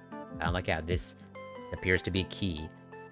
Let's say, the well-being, not only just of physicians, but of, I'd say, just about every person. Like, having a good work-life balance is super critical. How much does the average physician make per year in Canadian system? So, if I remember correctly, I don't have the most up-to-date, but I believe it is essentially a 6 once you get past residency, okay? And I would say, residents are severely underpaid. And residency can vary in length, from if I remember correctly, it's like range from like 2 years to like 5 years to like a decade for like a residency, like neurosurgery. But like, yeah, once you're past residency, it is like a 6-figure salary, if I remember correctly, like on the order of like 120, 130,000. But maybe Google. Curious myself. I haven't looked it up in a while.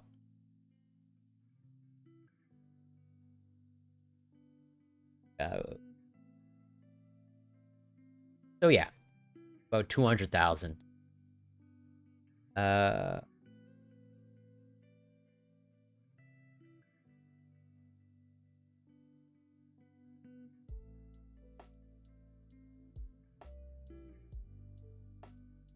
Physicians in Canada.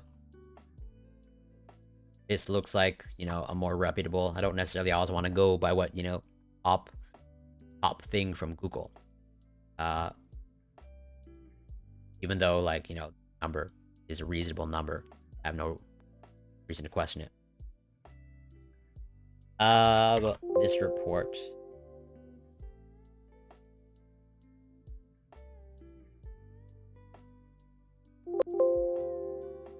Do they even allude to income, this report? Types of physician remuneration.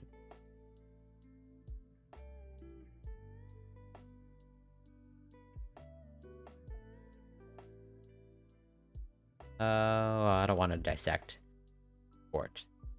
But like, yeah, it is a 6-figure salary. Where it looks like about, I have no reason to question this. Like, yeah, US dollars, so that's probably a little bit less. That's maybe on the order of like, 170, 180.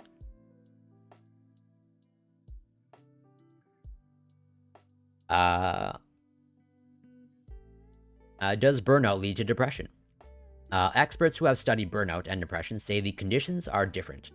Burnout is an occupational syndrome, whereas depression is a medical condition.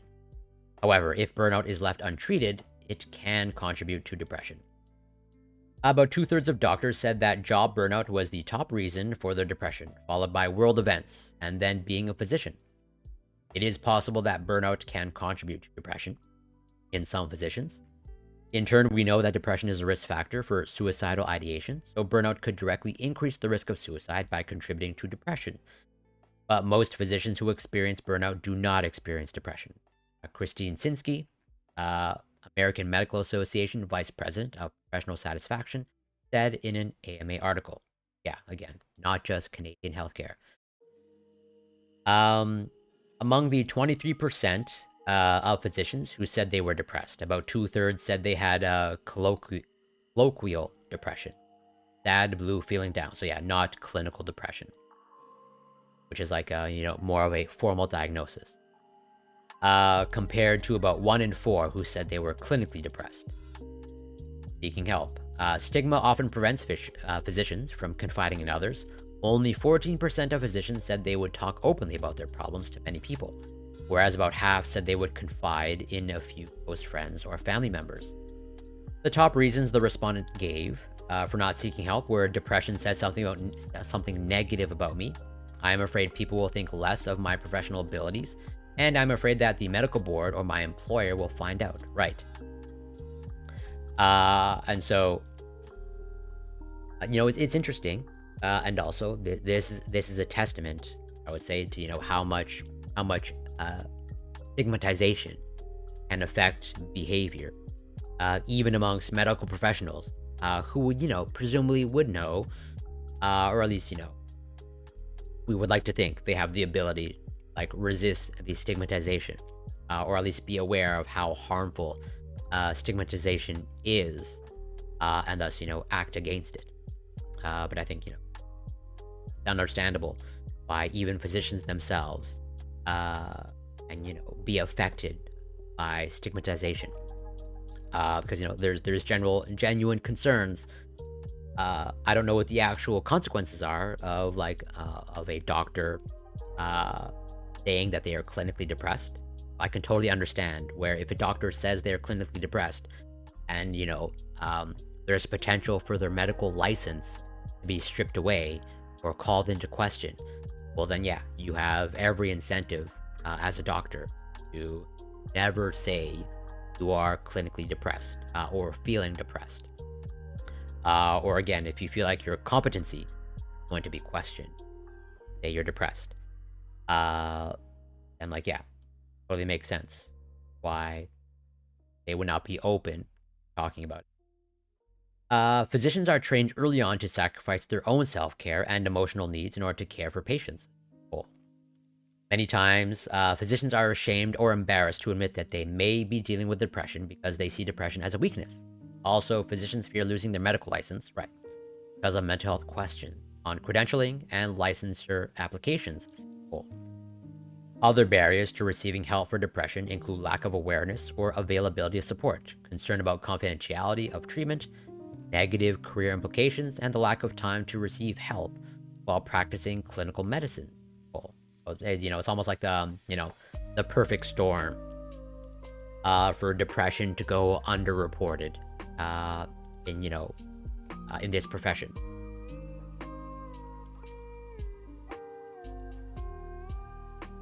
Which it's definitely not a good thing. Sanchez reminded healthcare administrators that organizations need to provide the resources necessary to address the mental health needs of physicians, and that they can trust that those conversations will be kept confidential. 1 second, let me catch up.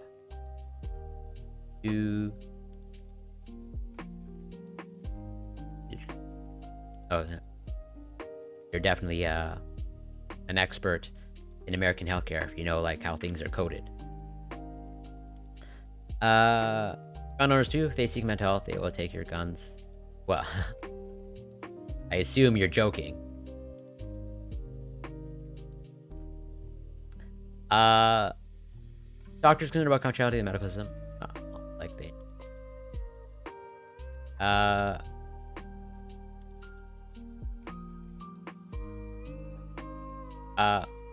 Well, so I take your point that I'm not going to necessarily touch gun ownership as a whole, but let's just say, given what I know of your position, I understand, would I, let's say, advocate for, if someone is diagnosed as clinically depressed, that we take away their gun?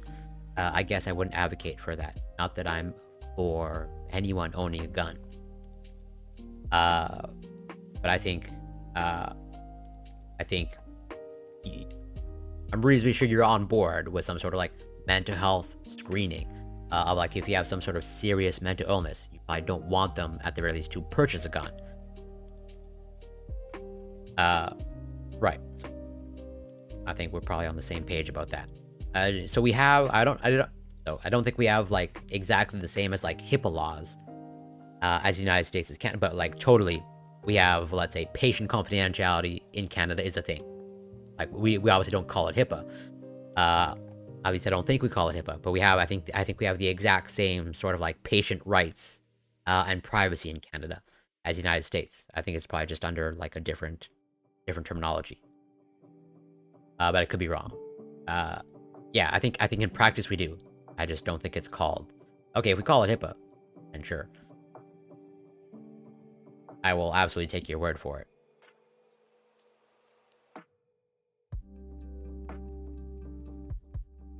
But yeah, I don't think patient rights are that much different Canada and the United States, aside from whatever the right to healthcare. But I think privacy and confidentiality is virtually identical. All right, so I'm done with covering healthcare for now. Now we're going to move on to the second main topic of the stream, which is the last Saturday, I was going over some psychedelic research, specifically ketamine. And I'm going to continue that coverage because I have other ketamine research that I wanted to get through that I did not get through last Saturday. Want to finish what I started, but to maybe add some more context, or let's say add or just bring to light maybe some of the darker side of the ever emerging psychedelic research, where thankfully we are starting to research these psychedelics, understand them better, understand their therapeutic use, and where they might be useful for which conditions, etc., etc. But the psychedelic research still, as far as I can tell, is in its infancy, and that there's still a lot to learn. Welcome to Flavor Country. And awesome, thank you so much for the follow, much appreciated. Happy to have you here. But let's just say the research is not without some of its issues. And let's just say that, as good as it is that we are researching these things, this research needs to be carried out ethically. And especially when we're dealing with psychedelics and psychedelics for the treatment of certain mental health issues. So basically, psychedelics for treatment of patients that might be very vulnerable. Okay, so you should always conduct research with people ethically and carefully. But it's obviously even more important in the context of a very vulnerable patient population. And this story here about a study for MDMA, and let's say that this treatment of this patient, basically this patient being re-traumatized, is, let's say, it's pretty horrific. Let me just catch up. In USA Mental Health, you cannot get a gun if you have been an inpatient in a mental health facility. Yeah, that makes sense. I would suspect it's same in Canada, but I don't actually know. But this makes sense to me. In Canada, it's up to the chief firearms officer and healthcare professionals to determine whether or not your guns are seized in a mental health emergency. Good to know. I definitely did not know that. Are you familiar with MK Ultra? So I would say I don't know if I'd say I'm familiar. I'm aware. Fair enough. I totally understand that not everyone likes Canada or Canadians. That's totally fine. The New World Order Satanic Agenda. Interesting. But yeah, covering this story, which is pretty tragic and horrific. So video of Dr. Donna, so these are medical professionals, and Richard Jensen substantially deviated from accepted research protocol. Warning, graphic content, because again, this MDMA research, this ecstasy research, and therapy, being used on patients that pretty much they have trauma, and so all the more reason treat them carefully and make sure that you are not re-traumatizing them. That is explicitly what they did, and almost it looks like they did that with intention. Newly released videos that show two BC therapists. These are presumably, two like medical or mental health professionals, cuddling, spooning, blindfolding, and pinning down a distressed PTSD patient during clinical trials. So this is during an actual, research study trying to assess the effectiveness of ecstasy. Have prompted a review of their work and fresh concerns about public safety.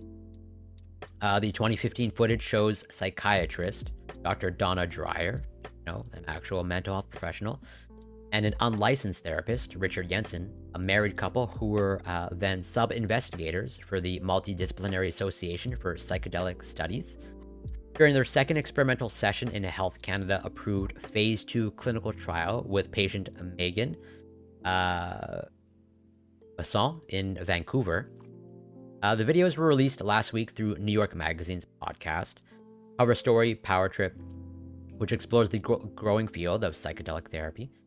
Basson, a hiking guide based on Vancouver Island, told CBC she hasn't been able to watch the videos because even hearing her former therapist's voices triggers her post-traumatic stress disorder. The person was essentially re-traumatized, in an attempt to treat her trauma. She just came out with more trauma, unfortunately. But she has seen screenshots of the footage and has had the content described to her, including intimate physical contact and a scene where Jensen is lying on top of her and holding her down as she moans in obvious anguish. She believes the public needs to know what happened in these. This is horrific. This happened in a Health Canada approved clinical safety trial, she said. For that to happen in this environment under far more scrutiny than the substance will ever again be under is extremely troubling. The footage is being made public at a time when psychedelic drugs are becoming increasingly mainstream. Substances like MDMA, laboratory-made party drug often called ecstasy or Molly, are being hailed as miracle drugs for serious psychiatric conditions. Basson believes the videos should serve as a warning that if these drugs are legalized for use in psychotherapy, there needs to be a strong system in place to keep patients safe while they're under the influence of powerful mind-altering substances. Yeah, absolutely. One of the real concerns, as these are already vulnerable patients. How this therapy is administered, it may very well be make them even more vulnerable, and so the therapist in charge of their care has to be a trustworthy, actual good person. I just want people to realize this is not against MDMA, not against psychedelics. I'm just saying that if this drug is going to be legalized and medicalized in this way, then there is a certain degree of safety and fiduciary responsibility and credibility that goes into being part of the medical system, and especially with vulnerable subjects. Yes, absolutely. How are they supposed to restrain a person in a way that isn't considered harmful? There are totally... Well, first of all, based off of, the video, and also from what I can gather from this story, one of them was an unlicensed therapist. And you don't necessarily need to restrain them. It just looks like, it wasn't restraining. It was cuddling, spooning, blindfolding. I can maybe, potentially, obviously depending on the context, understand pinning down. But cuddling and spooning, I would say that definitely crosses a boundary. And blindfolding, unless the patient has consented to that, yeah, I can see restraining or pinning down for the safety of yourself or the patient. Okay, that makes sense. That absolutely happens in a medical context. Definitely also in emergency rooms and all that. So restraining a patient for safety reasons, either safety from themselves or safety for the other healthcare workers, that is totally a thing. But these things, cuddling and spooning, again, unless the patient has consented to these things or consented to these potentially happening, I don't see how they can be justified at all. And as as far as I can tell, a clear by a violation of boundaries and ethics. Put them to, well, I would say that's probably a little bit extreme for a therapy like this. Different subject. Totally. I've heard. Yeah, I've heard of these services. Absolutely. And I am not. Whatever. I see no reason why consensual cuddling is an issue. And that if someone wants to hire a cuddling service, then by all means, go for it. I wouldn't, personally, but I am not starved for human touch, thankfully. But I can totally see, if someone is starved for human touch, I can totally see a need or a strong desire, like a professional cuddler. Therapists substantially deviated from so yeah, this is why I say, like, it's it's a clear ethics or boundary violation. Like, it's not in the protocol. I can totally see how, like, restraining or pinning down is legitimate, but like pretty much like the cuddling and spooning, blindfolding. The footage comes from multiple video cameras placed in the treatment room by MAPS to ensure patients were safe and therapists were followed. Oh, and also welcome, Rafa is God. Thank you so much for passing by. I hope you're doing well. No, I would not. Unless they have given previous consent, I don't see why, unless it's some sort of, like, I don't know, extenuate. Like, I can't think of an exception. Yeah, basically, I see no reason why I would. Do you think it is legitimate? No, I think it's legitimate. Like, human touch is super important. Like, and being starved for touch, and like human affection, that is a thing. I don't think we are meant, at least if we want to lead healthy lives that are, let's say, in the ballpark of happiness and some well-being, touch and human affection, like, appears to be a pretty core component of that, and that we are not meant to be in isolation. Like I think there's a reason why we use isolation as, like, pretty much like one of the most severest forms of punishment, barring physical abuse. And yeah, so I can totally see how it can help a person, because again, touch I think is arguably a human need to a certain extent. I think any service someone wants to buy that doesn't hurt. Yeah, for sure. I don't just there. Yeah, well, I would say wanted skin-on-skin contact releases oxytocin. Only if it's desired.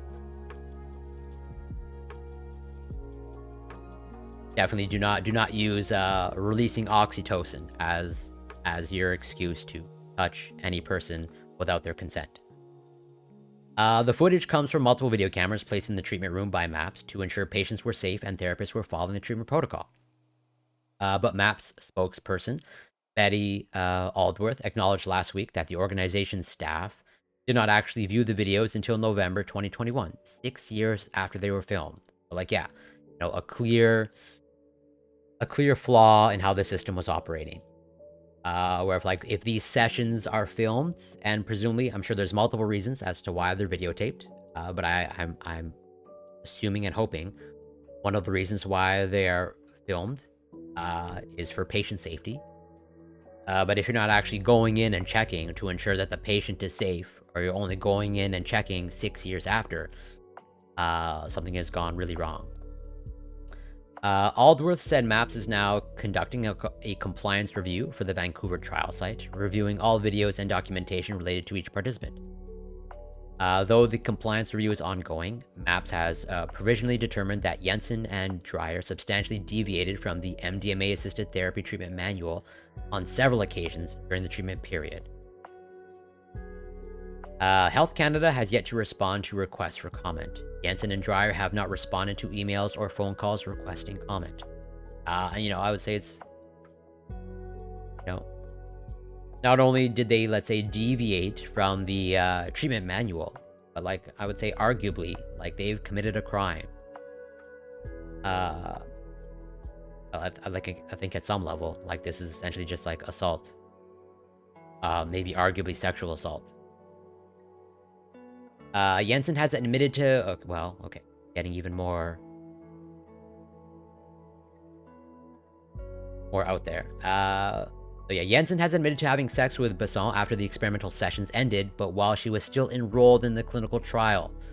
Another clear, I would say, ethics violation. Okay, you should not be having any sort of sexual relationship with your patients, especially a patient, presumably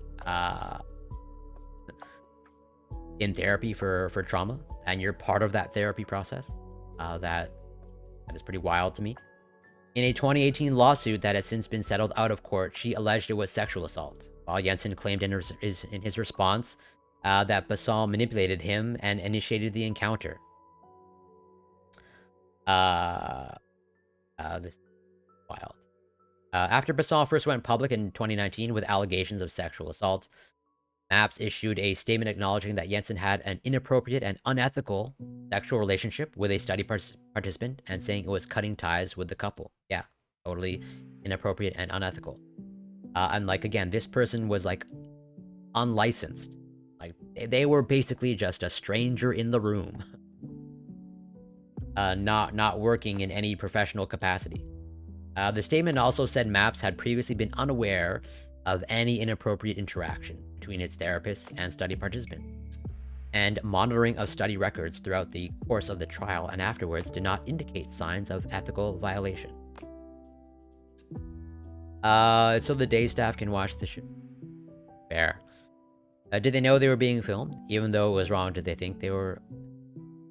I'm pretty sure they knew that they were being filmed, because, like, this is supposed to be part of, like, the protocol.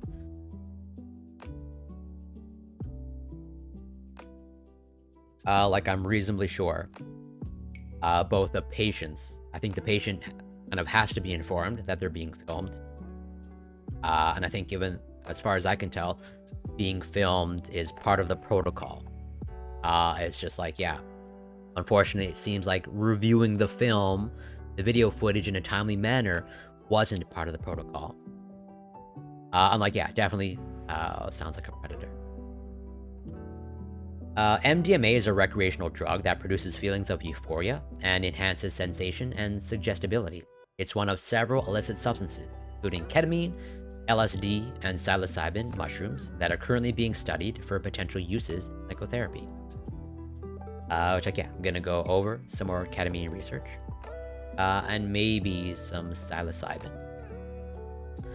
The videos of Besson's sessions were filmed during Phase 2 clinical trials, when drugs are assessed to determine if they are safe and have an effect on humans.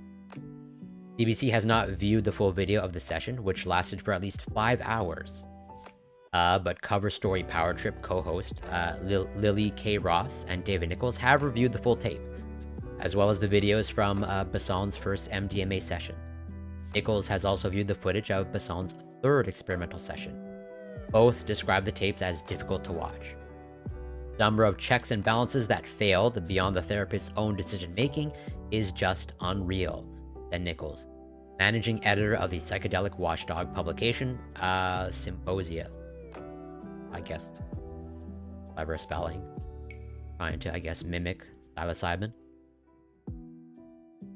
Besson signed up for the experimental therapy in a last-ditch effort to treat post-traumatic stress disorder related to a history of sexual abuse and assault. So, like, yeah, they are going into this trial in the hopes that they're able to treat their post-traumatic stress as a result of sexual abuse and assault. And they go in and they just get re-abused, re-sexually assaulted, basically re-traumatized. Pretty much, like, as far as I could tell, like, worst case scenario. Like, you left a treatment pretty much way worse off than when you entered.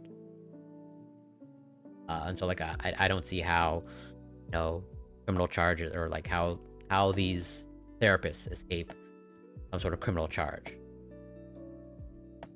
She was particularly disturbed to learn about 2 clips in which she is blindfolded. The clips culminate with Besson struggling and wailing as Jensen uses his entire body to pin her to the bed, and Dreyer holds a towel in her mouth. As a woman who is a sexual assault survivor, I'm really uncomfortable being touched around my head. I was very clear. I didn't want blindfolds on. So yeah, it looks like,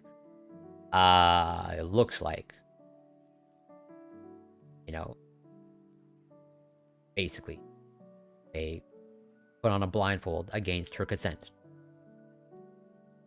And like, yeah, it seems like as they said, given their history, there's some clear issues with anything being touched around their head, and yet they were forcibly blindfolded.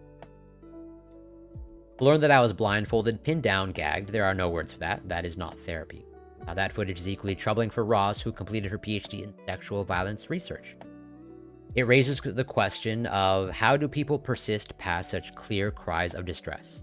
Continue inflicting the things that are causing that level of distress to a person who is in therapy to treat sexual violence-related trauma. Viewed in sequence, the clips show escalating physical contact between the therapist and their patient. In the earliest segment, Besson tells the couple she needs to relax, and Jensen asks her, "Do you want to try and maybe lie down and spread your legs?" Really? Besson immediately snaps her body tight in response to that, folding forward into her knees while she rocks back and forth on the bed. Jensen, and again, this person just appears to be just a stranger in the room, places his hand on her back, and after a few seconds, uses her elbow to knock it away. Psychiatrist, and so this is a couple. And like this is presumably an actual medical professional with, training as a mental health professional, a psychiatrist. And yet this is how they treat one of their patients. I just don't know how. In segments filmed later in the session, Jensen and Dreyer are shown lying in bed with Besson, with their arms around her, both separately and together. In one scene, Jensen is shown spooning her from behind and twice readjusting his hips to press his groin against her. It's important to understand that the MAPS manual actually does not allow for this kind of touch. Yeah, I would hope not. The MAPS manual for MDMA-assisted therapy refers to 2 types of touch that it deems appropriate during sessions. One is nurturing touch, which could include holding a patient's hand or patting them on the back when they're agitated. The other is focused bodywork, which the manual defines as offering resistance for the patient to push against. Like, yeah, they specifically outline if you are to break the touch barrier, this is the only allowable touch. RCMP recommended criminal charges. Besson has submitted the videos of her sessions to the College of Physicians and Surgeons of BC, where she has had an active complaint against Dreyer for more than 4 years. A college spokesperson said she could not comment on that investigation. Jensen is not a licensed psychologist in BC, and because the provinces does not regulate therapists and counselors, there is no official body that can investigate his actions or discipline him if deemed necessary. Which this is crazy. Yeah, not a licensed psychologist, and yet this person was in the room during the therapy. Yeah, zero accountability, 100%. Yeah, well, a good one, and like they have to be weeded out, and they have to be weeded out, quickly and efficiently, as quickly as possible, because especially like this person in this position. Well, I think this is an example. Like they can do extreme harm to people. The videos have also been reviewed by the Quadra Island Detachment of the RCMP, where Besson filed a sexual assault complaint in 2019. Police recommended criminal charges, but Crown prosecutors declined to approve them. RCMP Corporal Chris Waller confirmed. In BC, the charge approval standard requires a substantial likelihood of conviction. Dreyer is a clinical assistant professor in the psychiatry department at the University of BC. So, like, you know, it seems like they're an active mental health professional, medical professional. Again, they're an MD, they're a doctor, and their training is in psychiatry. And yet this is what plays out. UBC's Director of University Affairs, Matthew Ramsey, said in an email that the conduct shown in the video is outside the school's jurisdiction, and he couldn't comment because the study was not conducted or approved by the university. I don't know why. Basically like a non-response. Just basically saying like, we have nothing to do with it. And so I assume this person is still affiliated, still an employee of the University of BC. And it seems like they're okay with that. Basson received a similar response in 2019 when she requested that UBC investigate Dreyer's role in her treatment, according to emails shared with CBC. It's an excellent question. I don't think there is an explanation for that. I see no reason why it wouldn't be regulated. After all of this, Basson says she feels like she's been let down by every system that was put in place to protect patients from harm. That's why she's speaking out. Yeah. I think this is totally understandable. Because it really does look like much the system failed at every possible place. She says she worries about what could happen to future patients if rigorous checks and balances aren't in place before substances like MDMA are legalized for therapeutic use. There's nothing I've seen in the last 4 years that gives me any reason to believe that what happened to me won't happen again, right? And this is a fair concern. Or, you know, if these therapies are going to be rolled out on a much wider scale, right, actually approved for therapeutic use, then you might have therapists, you know, all across the country, administering therapy to these vulnerable patients who will be put in more vulnerable positions. And so you want to take great care in ensuring that you don't have people like this, truly bad actors, dealing with these vulnerable patients. Like, these people should just like not be. Like, it's amazing to me that this type of person can get through medical school. Like, you know, there's something going wrong in medical training or the screening for medical schools if these types of persons are not being weeded out, or at least flagged. But moving on, I will be keeping an eye on the psychedelic research, but still on the topic of psychedelics, mental health treatments. Australia okays MDMA. We were just sort of like talking about MDMA, psilocybin, but what does this mean? So, like, yeah, as the last news article, even though about a really sad and horrific story, but they alluded to the fact that, you know, there's more and more research and more interest in these psychedelics, and it seems like, you know, many countries are following suit in terms of exploring what the therapeutic use of these psychedelics are. If you take away all the people who are not qualified volunteers, healthcare, I would not disagree that, let's say, you know, a lot of people would be weeded out, but then hopefully they're replaced by qualified, competent people at some point. Like, let's just say, the way certain healthcare professions are gatekept, I would say it does not prioritize competency. Like I would agree with you that competency is second thought. Like believe me, as someone, okay, who has educated many students who have gone on to medical school. I teach, well, not anymore, but I have taught for many years high-level biochemistry. And many of these students, they go on to apply to medical school and they get accepted. There are absolutely students, I'm gonna name names. There are absolutely students that I have taught biochemistry that if I ever encountered them in a hospital, or like, they walk in and turns out they're my doctor, I would absolutely ask for a new doctor. 100%. Where it's like, yeah, knowing what I know about them, I don't trust. Even though they've presumably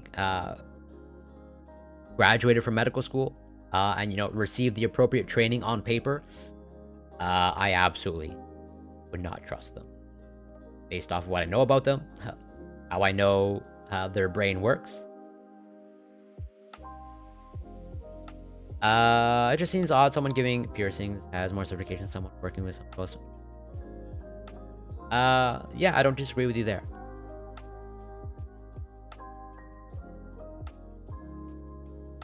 Well, I don't mean it so. Like, I can see how it's mean, but like, so you have to think, or at least try to place yourself in my shoes as me as the patient. Me as the patient, okay, and as someone who has a lot of patient experience, okay, like I'm talking about me myself, who as someone who has extensive patient experience, okay, and I have a good idea of what it's like to be a patient, and so me as a patient, I'm looking out for my own interests. So me as a patient, I want to receive the best care possible, or at least, maximize the chances that I get the best care possible. And it's only in that context that I say that. I'm absolutely not saying that to insult anyone's intelligence, because like, if they've graduated medical school, and let's say they've even gone through residency, then like, I wouldn't be questioning their intelligence per se. Like, it's hard to imagine that anybody can get through medical school and they're below average intelligence. I guess it's possible, but I think that's exceptionally unlikely. Not about their intelligence. It is largely about competence, and that I think there's a clear distinction to be made between intelligence and competence. And I am not saying that, I'm not naming any names for a reason. Like, I'm not saying that these are like, immoral people or bad people. But I just know how their brain works. And like, I absolutely would not trust some of these students that I know have gone on to graduate medical school. I'm absolutely not saying that, they universally make bad doctors or anything like that. It's just that, like, me as the patient, if I'm concerned with my care, and I'm doing my best to ensure that I get the best care possible or maximize the chances, then yes, absolutely, I would ask for a new doctor, 100%. And it's not necessarily the things that they have done. Not saying that they have done anything immoral. It really is just I know how they think. I know too much about how they think. I know too much of their cognitive processes that I will not trust them with my care, personally. No, definitely not. So post-traumatic stress disorder and major depressive disorder do not always respond to therapies or medication.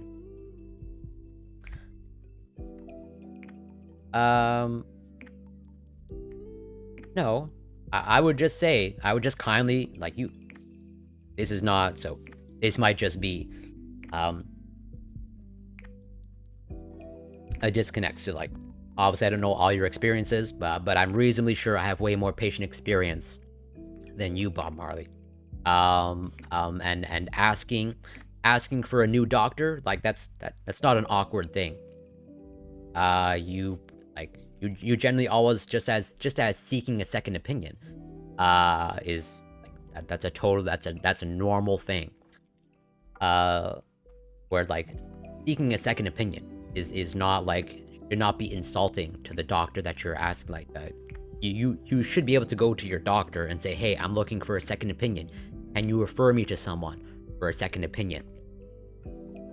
And that doctor should be able to refer you and not take it personally. Let's just say if you ever go to a doctor, and you go and ask for a second opinion, questioning that doctor's opinion, and they respond negatively, get a new doctor. That is a bad doctor. Because I would say most doctors should at the very least encourage getting a second opinion where appropriate.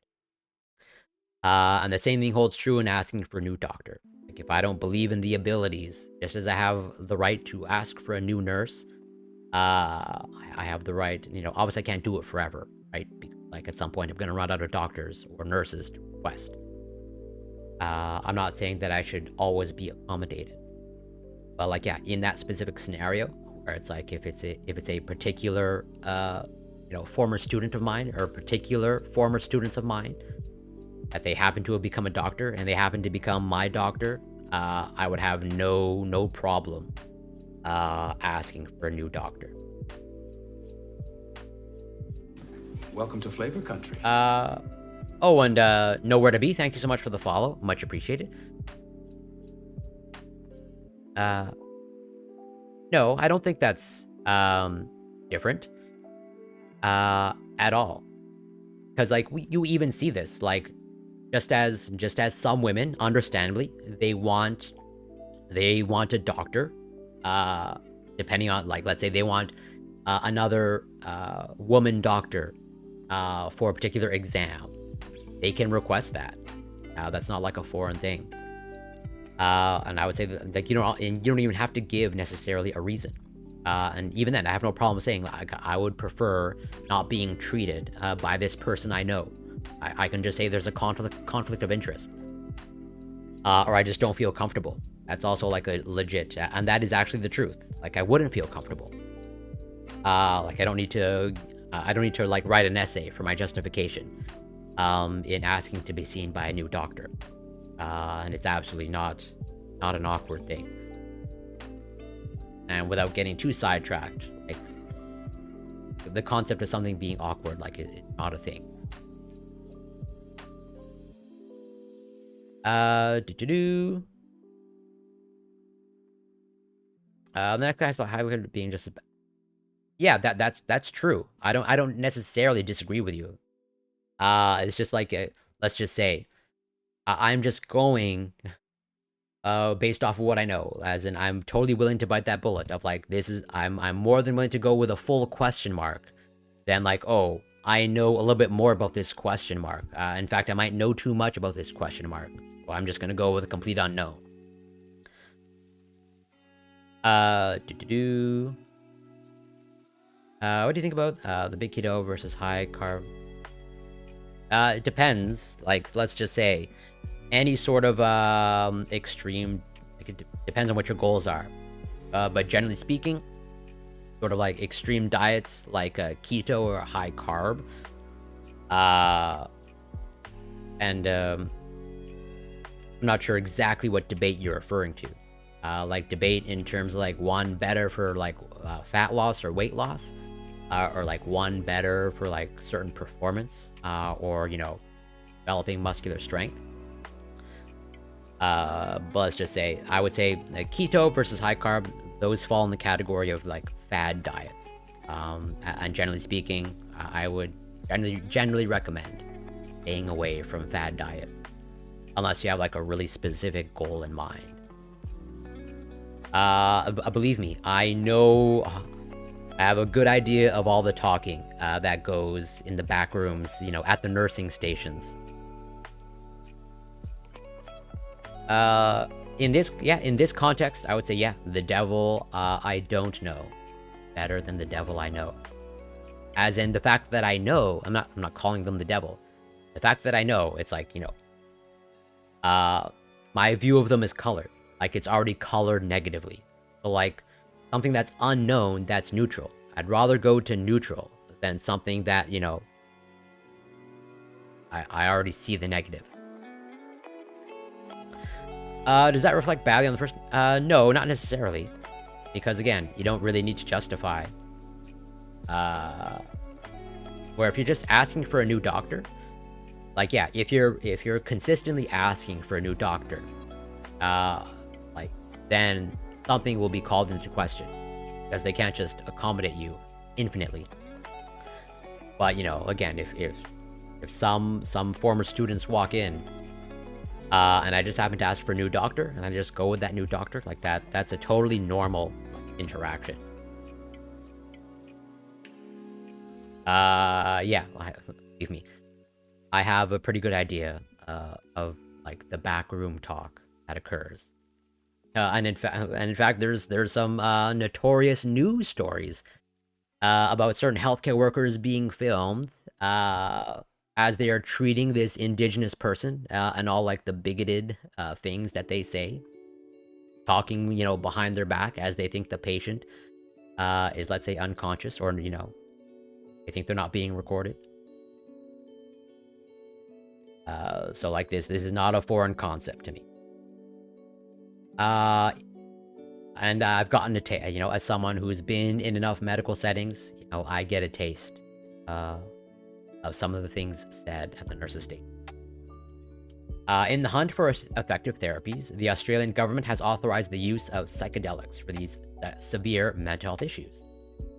Under strict controls, Australian psychiatrists will be able to prescribe medicine containing MDMA for severe post-traumatic stress disorder. So, this is treatment-resistant PTSD. Going back to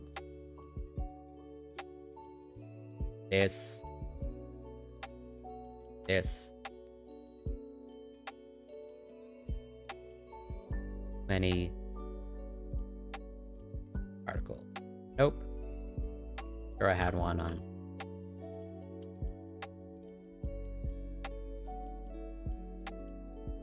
Right. Going back to this study that I've covered multiple times, where it's like, yeah, for severe PTSD, treatment-resistant PTSD, MDMA appears to hold some pretty strong promise. And psilocybin for treatment-resistant depression from July 2023, on about like 5 months from now. Medical News Today asked experts in the United States and the United Kingdom for their reaction to the decision. PTSD is a mental health condition that may occur after someone has gone through a traumatic experience. According to the U.S. Department of Veterans Affairs, symptoms including flashbacks, negative thoughts, and sleep disturbances can have a major impact on a person's life. For some people, PTSD resolves through talking therapies, medication, or both, but for others, treatment is ineffective. Yeah, and this appears to be, this is like a significant number of people where this severe form of PTSD seems to be highly resistant to treatment. Where it's like, yeah, PTSD is a common and debilitating condition with immeasurable social and economic costs that affects the lives of hundreds of millions of people annually. And they're like, yeah, difficult to... depression that does not respond adequately to treatment with standard antidepressants is known as treatment-resistant depression. It is relatively common, occurring in up to 60% of people treated for depression. So it's like, yeah, basically, the majority of people treated for depression end up having treatment-resistant depression. Dr. Adrian Ambrose, Senior Medical Director of the Department of Psychiatry at Columbia University Irving Medical Center, told Medical News Today just how important it was to find new treatment.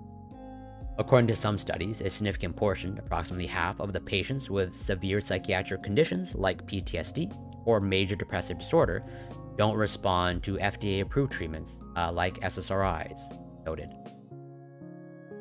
Which these are the selective serotonin reuptake inhibitors.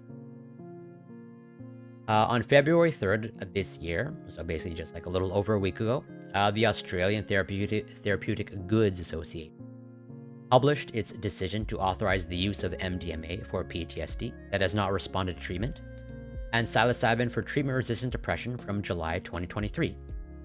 Both are substances that are, under any other circumstances, illegal. There have been a growing number of studies indicating that these psychedelic compounds, specifically MDMA for PTSD and psilocybin for major depressive disorder, may help patients who have severe symptoms, may not have previously responded to traditional treatments.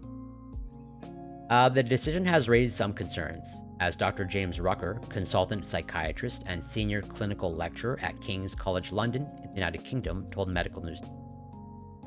Some important caveats apply here, cautioned Dr. Rucker. The main one is that the drugs are subjectively noticeable to participants in clinical trials. Right. So this is one of the challenges in studying, one of the many challenges studying these psychedelics, where it's very difficult to have a true control, a true placebo group, because these are psychoactive substances. And so if you're administering a placebo, okay, the patient is going to figure out pretty quickly that they are not getting psychedelic. They're not going to feel anything. This means that the placebo response is likely to differ between groups, and this may account for some of the improvement. It is very hard to account for this. The interaction is likely to be complicated. There is promise here, but much uncertainty. Right, so you can't really, at least so far, it seems like it's almost impossible, or at the very least, very challenging, take into account the placebo effect. Because you basically can't truly placebo these people, because this is a psychoactive substance. Again, people are going to find out pretty quickly that they are not experiencing a psychedelic trip. They're going to find out pretty quickly that they are not under the effects of ecstasy. Mental health problems sound so terrifying, especially. I agree with you. Which again, all the more reason, actually, I would say, to take the results of your test maybe more seriously, because the results of your test indicate, or at least suggest, that over the long term, you might be at elevated risk of certain mental health issues. And that maybe to prevent those, may want to move to attachment security. That is one of the reasons why I bring it to your attention.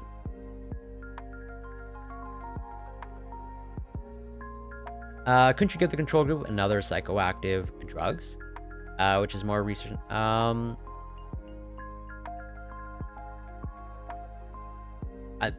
I guess potentially. I just don't know what other psychoactive drug would give. Not to mention, I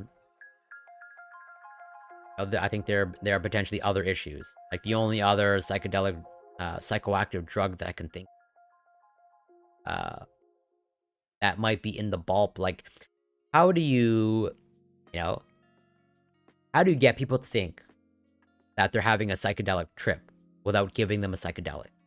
Right? Because, yes, other drugs are psychoactive. Like, caffeine is psychoactive. But I think it's fair to say that everyone's going to figure out whether or not they've gotten either MDMA or caffeine. Or like, MDMA, and let's say whatever, even cannabis. Cannabis is psychoactive. THC, psychoactive. Like, I have no experience with any psychedelic. But I think even myself, I would figure out pretty quickly. I was given a pill and 50-50 chance whether it was MDMA or whatever THC. I think I would figure out pretty quickly which one I got. Corey, would you say personality dictates to mental health or mentality? It's a great question. So they're totally, well,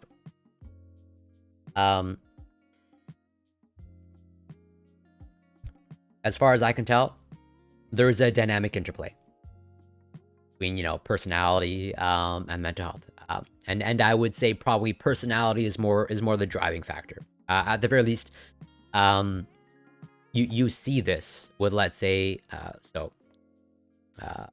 when it comes to personality, at least, personality in the field of psychology, is typically broken down, or personality is understood through the big five. Conscientiousness, agreeableness, neuroticism,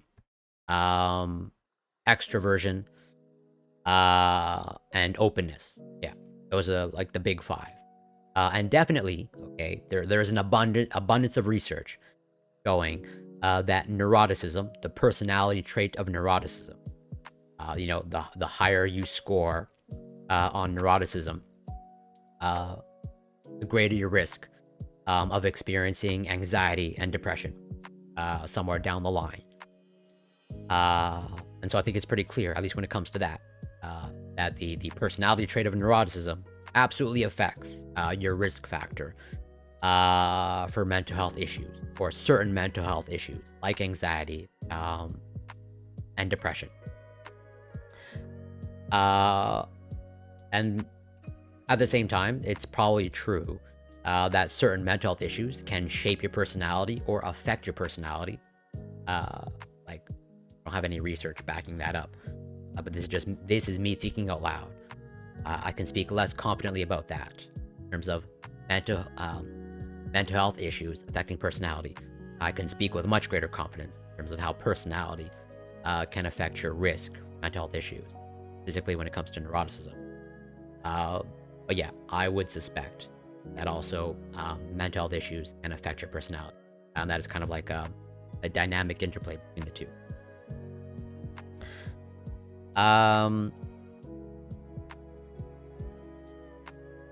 I'll take your word for I can maybe see it as one of the best, but also I can also maybe see it as like one of the most challenging, at least again, from what I observe. I don't think the average person with no experience could tell apart the effects of a small mushroom dose and MDMA. But that's the thing.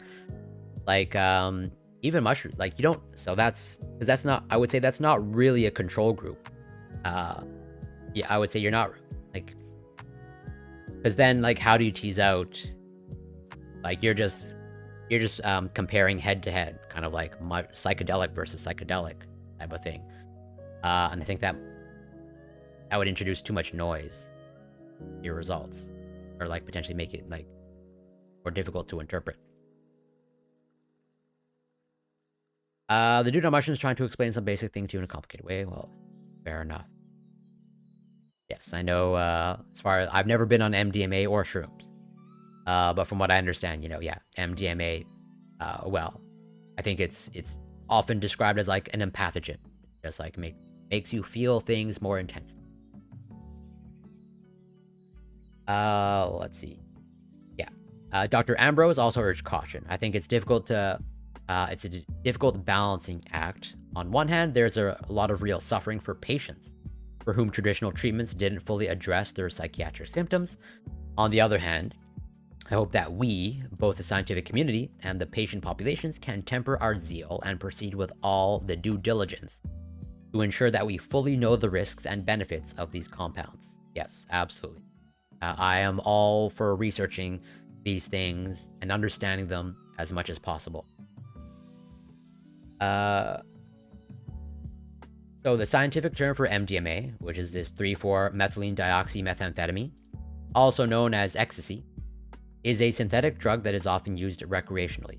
Psilocybin is the hallucinogenic substance found in certain mushrooms that grow in Europe, South America, Mexico, and the US, commonly known as magic mushrooms. In authorizing their use in targeted treatments, the TGA stated the decision maker recognized there is a need for access to new therapies for treatment-resistant conditions, such as treatment-resistant depression and post-traumatic stress disorder. Psychotherapy involving psilocybin and MDMA has shown to be potentially beneficial in the treatment of these conditions. Use of both MDMA and psilocybin is prohibited in Australia, the US, and the UK. Following this decision, medicines containing these substances will be legally used in Australia in strictly controlled medical settings as of July 1st, 2023. So it seems like, Canada is ahead of the curve when it comes to psychedelic research. Even though I covered that horrific story of this patient basically being abused and sexually abused and assaulted, it was in the context of a clinical trial trying to study MDMA. I guess on the lighter note, at least Canada looks like it's pioneering some of the psychedelic research. So was the decision premature? The TGA based its decision on evidence from clinical trials, stating that there is now sufficient evidence that psilocybin and MDMA will potentially be effective in the treatment of treatment-resistant depression and post-traumatic stress disorder, respectively, for certain patients. In particular, clinical trials have shown promise when they are used in combination with psychotherapy, conducted in strictly controlled medical settings. Right. And this is, I think, one of the things that people often overlook. That these psychedelics, when used for therapeutic purpose, they are very often used in combination with other things, like psychotherapy, and in a strictly controlled medical setting.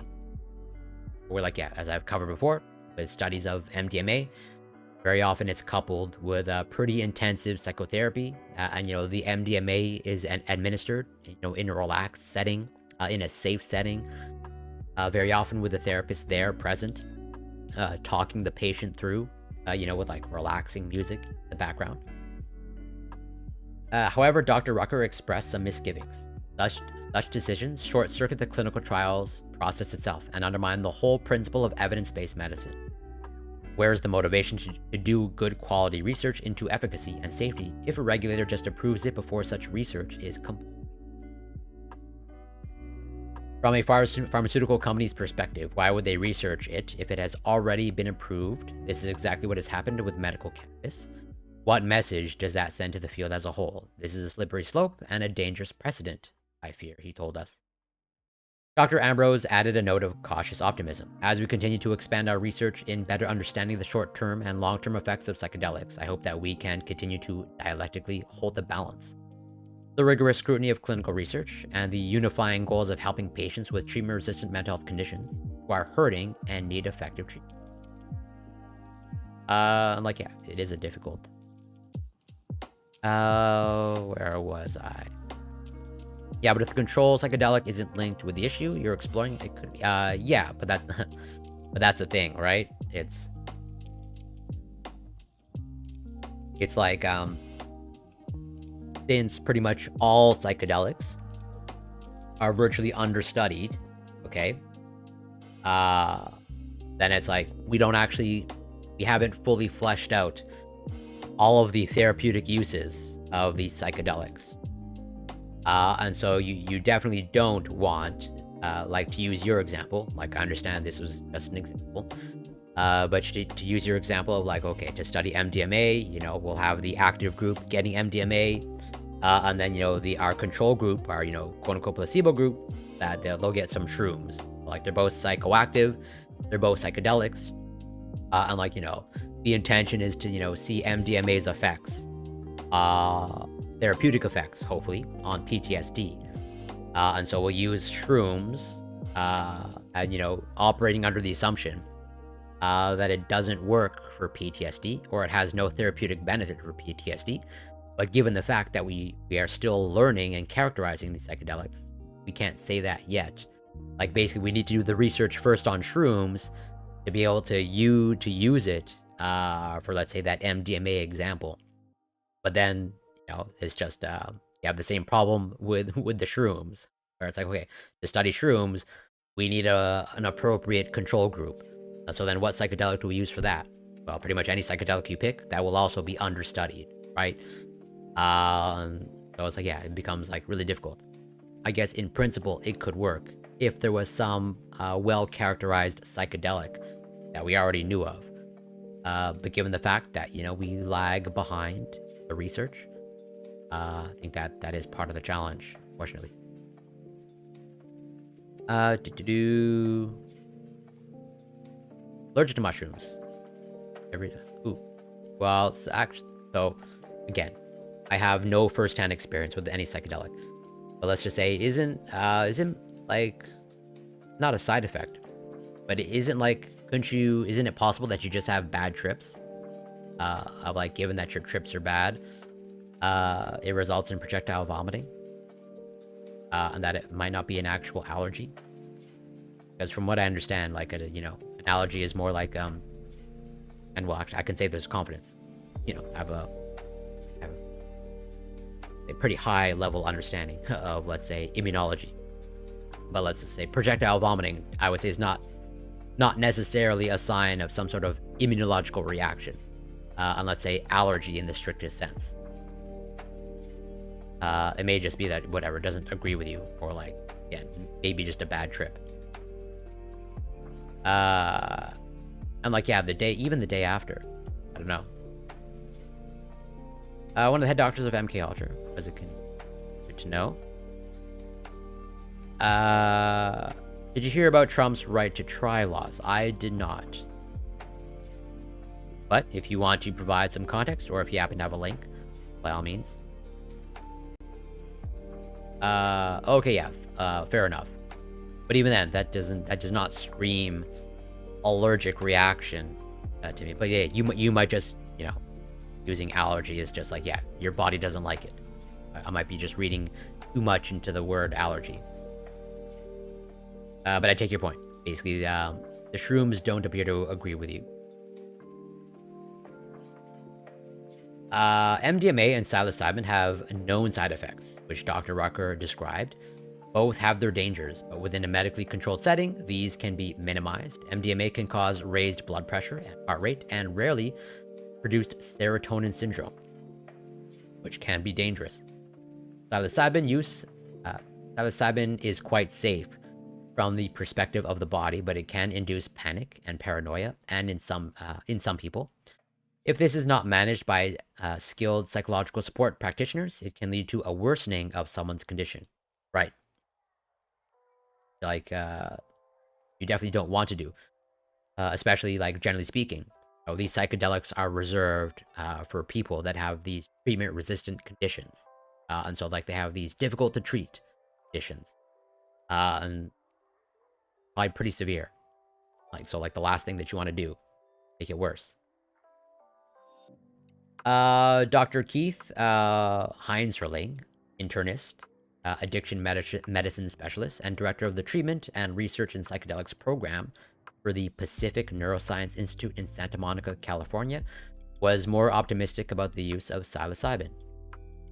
Possible benefits of psilocybin therapy, as opposed to traditional existing treatments, include that treatment may only require a few doses of psilocybin, with counseling and support in between sessions, as opposed to most current medications that are taken daily for the long term, he told us. Also, the model of psychedelic therapy is very patient-centered and may help patients to feel more empowered by the treatment, added Dr. Heinzerling.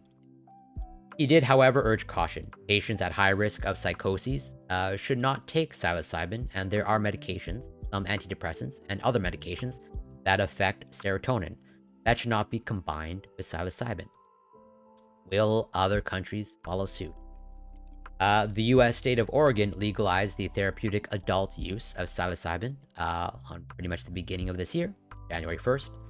In Canada, designated physicians can prescribe it for those with severe treatment-resistant depression. In both, the drug is still illegal outside specific therapeutic settings. There are as yet no plans to authorize the use of MDMA or psilocybin in the UK. Psychiatrists there will be watching the Australian experience closely. Dr. Trudy Zanavaratne, quite the last name, registrar at the Royal College of Psychiatrists, commented, We are confident that Australian regulators will have ensured the appropriate safeguards are in place for its use, and that this will provide important data on the effectiveness of the drug. And as Dr. Ambrose told us, the rest of the world will also be watching. I appreciate that the Australian government has set up specific restrictions, limiting the prescription to psychiatrists who spent years training to treat psychiatric conditions and having the approval of a human research ethics committee. But like, as you know, I'm hoping that story that I just covered about this patient being abused as they're being, quote unquote, treated by these mental health professionals with MDMA. That is an isolated incident. That is the huge outlier. Like as that story I think highlighted, just because they spent years training, and that just because the research is approved doesn't mean that that the actual therapy be conducted in an ethical manner, or that these psychiatrists are actually trained, or that they're actually ethical. I think the rest of the world will be looking at the clinical outcomes from the Australian government's decisions. Yeah, so, more and more psychedelic developments as, countries like Australia follow suit. I guess kind of like following in Canada's footsteps. Most severe allergic reactions occur within seconds or minutes after exposure to the allergen. Some reactions can occur after several hours to relieve the allergen cause. Yeah, totally. Like, I know that there's, there's those life-threatening, anaphylactic shock type of allergic reactions, kind of like immediate. And there are other ones that are delayed, as you say, that can even be delayed like 24 hours, a couple of days. But what I would say, and again, I'm not a medical professional, but like I do have pretty extensive knowledge of allergic reactions and immunology. And again, like if your only presenting symptom is projectile vomiting, probably not like something else. But that's just me thinking out loud with my immunology background.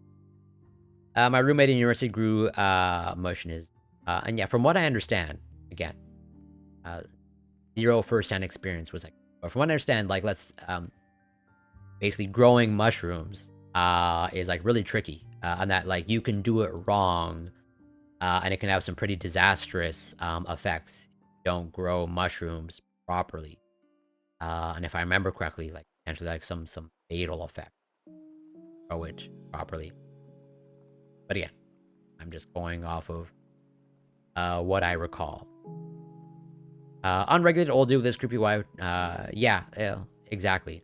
Like crazy story. And Desolate Mirror, welcome. Thank you so much for passing by. I hope you're doing well.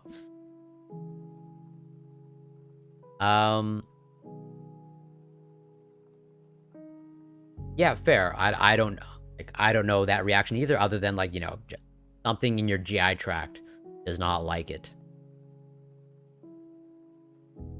So diving into some of the research that I didn't get to last time. The ketamine research. Don't need this. Any papers. Welcome to Flavor Country. Oh, thank you so much for the follow, JDoug03.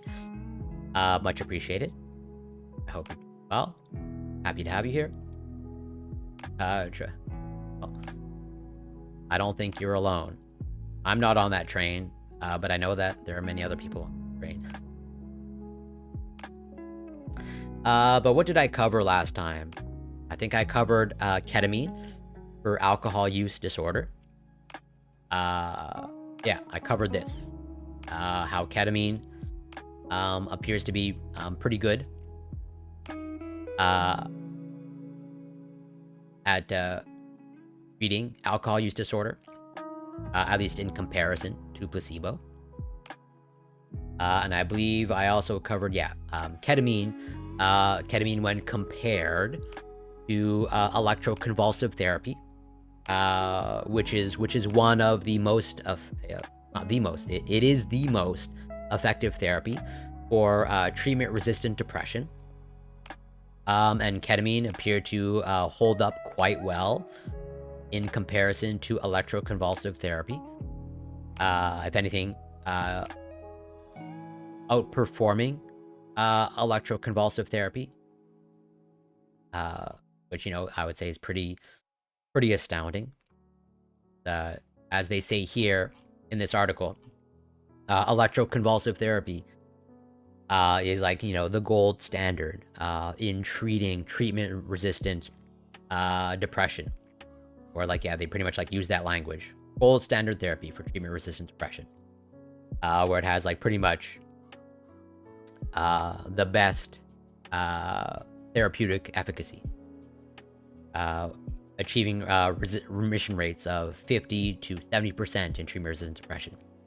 And the ketamine appears to be, you know, basically like, remember correctly, like just as good. Where what? Yeah.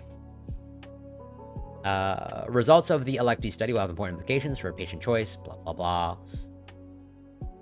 Yes. Yeah, ketamine may represent a more tolerable intervention. However, ketamine is also fraught with potential drawbacks, including abuse liability and the potential for bladder and neurotoxicity. Hence, individual patient clinical factors will still have great bearing on the preferred treatment option from the perspective of the patient and the provider, while still accounting for individual patient-level clinical factors. The electee study shall further clarify the relative positions of these two modalities in the treatment algorithm for treatment-resistant depression. So it's like, you know, not that ketamine is risk-free, but, you know, and even though electroconvulsive therapy appears to be highly effective, you know, basically, as far as we can tell, given the therapeutic landscape, electroconvulsive therapy appears to be the most effective for treatment-resistant depression. But understandably, you know, many patients don't necessarily want to undergo that type of treatment.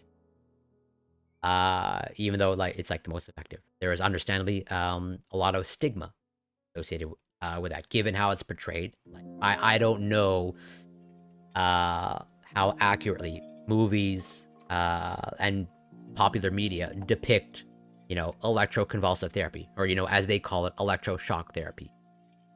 But let's just say, given how electroconvulsive therapy is portrayed, I understand why any patient would be resistant to undergoing that type of treatment. So, like, ketamine might be, let's say, a more palatable alternative that appears maybe just as effective. And so, given that might be kind of ketamine's role in the therapeutic landscape. Where it's like, hey, if you have hesitations about undergoing electroconvulsive therapy and you have treatment-resistant depression, well, ketamine might be the more palatable alternative that may be just as effective. I assume this is fun. Okay, yeah, so I have no idea how electroconvulsive therapy is administered. So, like, I will absolutely, no problem pleading ignorance on that. But, like, based off of how this article talks about it, they kind of, again, and they could be not painting the full picture. Okay, so I take it with a grain of salt.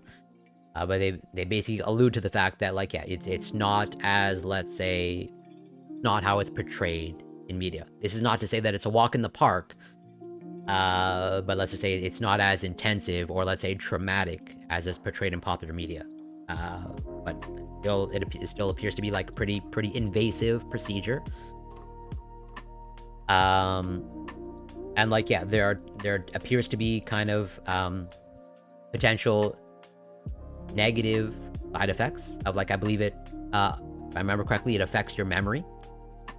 And if I remember correctly, it specifically affects, like, your autobiographical memory, like, literally, you know, the memories that you have about yourself. I think they explicitly mentioned this in this study.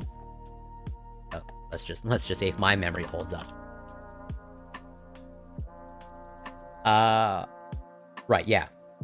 So those substantial improvements in electroconvulsive therapy treatment techniques in the past several decades have minimized the risk of memory loss. There is still a risk, albeit low, of significant autobiographical memory loss following electroconvulsive therapy. Like, even though let's say it's a low risk, like, you know, just reading this, okay, like this does sound scary to me. Like autobiographical memory, that's literally pretty much as it translates. You know, the memories that you have about yourself, kind of like the memories that you have that kind of like form you as a person, and that form your identity.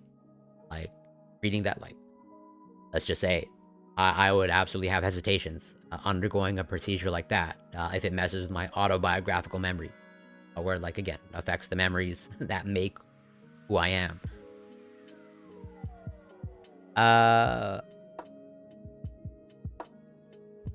Not sure which pharma company has the monopoly on ketamine in Australia, but they have branded esketamine. Okay, yeah. So, yeah, I've covered esketamine a little bit, where it's like, yeah, esketamine basically the same as ketamine. It's just kind of, you can think of it maybe as like a little bit of a different flavor. Even that's a little bit of a stretch. Basically, it's just a slight variation in the chemistry that makes esketamine. I have, as far as I know, okay, like, I'm sure I probably ran into, like, a stranger that I didn't interact with that has undergone ECT. But no, as far as I know, I have never interacted with anyone that has undergone electroconvulsive therapy.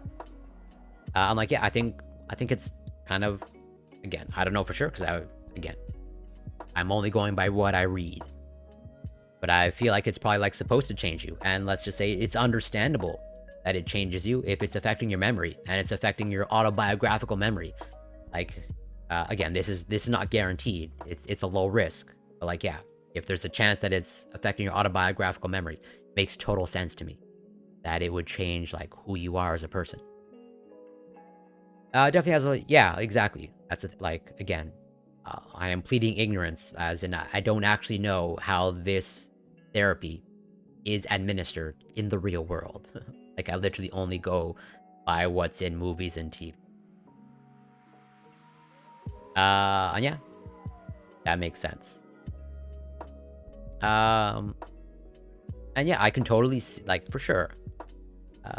I can totally see how if you're able to choose which memories to forget, and I think, okay, and I think maybe your brain already, you know, plays a part in that, or already carries out some filtering effect when it comes to memories. Or, you know, repressed memories, or like memories that like you can't access, especially traumatic memories, like it is a total thing.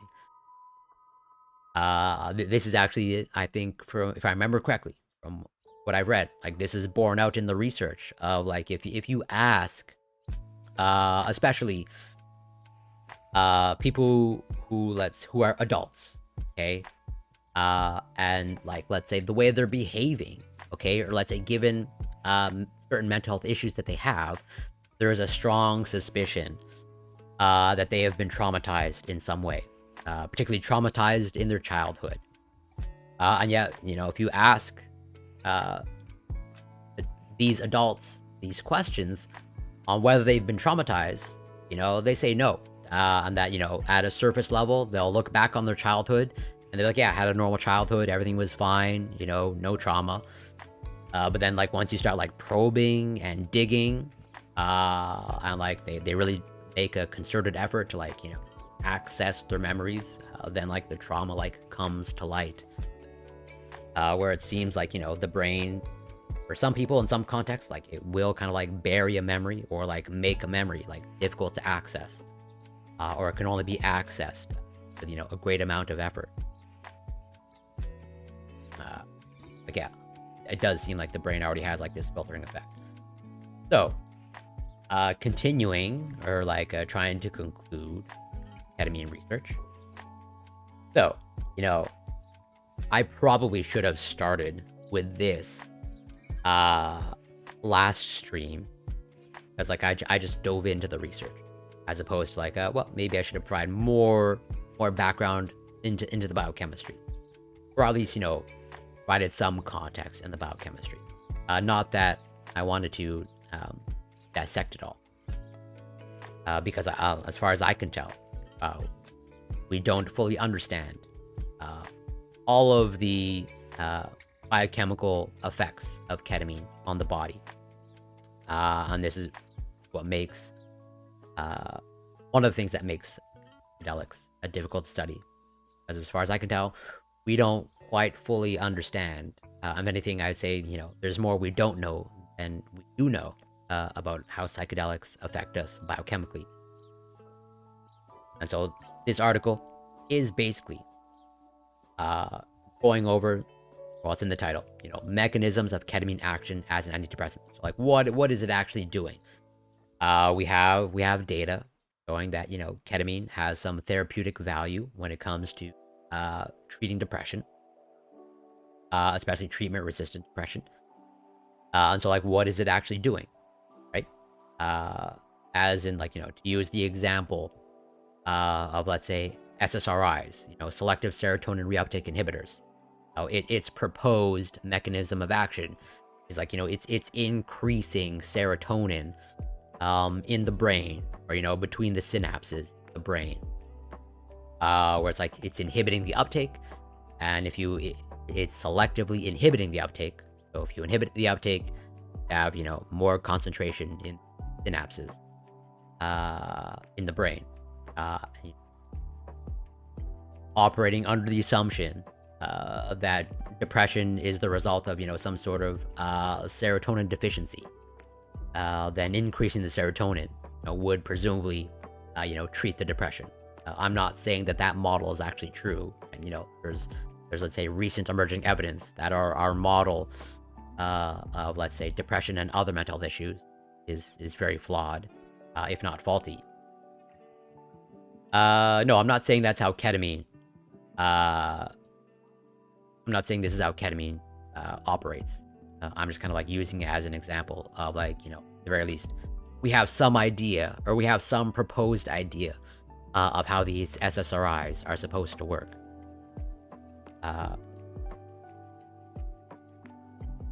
Based off of, what looks like a faulty model. And so here, okay, here's a figure. Basically painting the picture of the complicated biochemistry that plays out when it comes to ketamine and its effects at a biochemical level. And as they highlight here, or as they explicitly say here, these are proposed mechanisms of ketamine action as an antidepressant. So like, they're not saying like this is happening for sure. These are proposed. Okay. So you have A, okay, disinhibition hypothesis.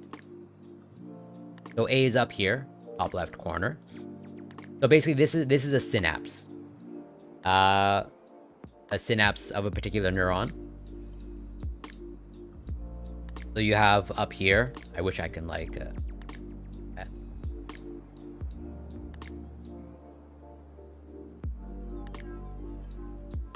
So like up here, I guess I can't. Not allowing me to highlight anything. Well, never mind then.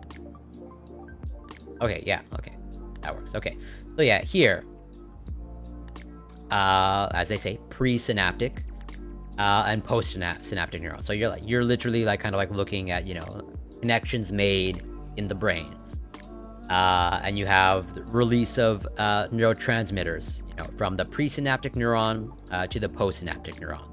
Like it's crossing from the presynapse to the postsynapse. And this is how, let's say, certain messages are transmitted through the brain. And you have these receptors here. And this is a specific type of neuron, as they say, glutamatergic neuron. So you have your disinhibition hypothesis. based on the disinhibition hypothesis, ketamine is proposed to selectively block NMDAR receptors. So it's these receptors here. These are the NMDAR receptors. Or specifically this one up here. Sorry, yeah. In these GABAergic interneurons.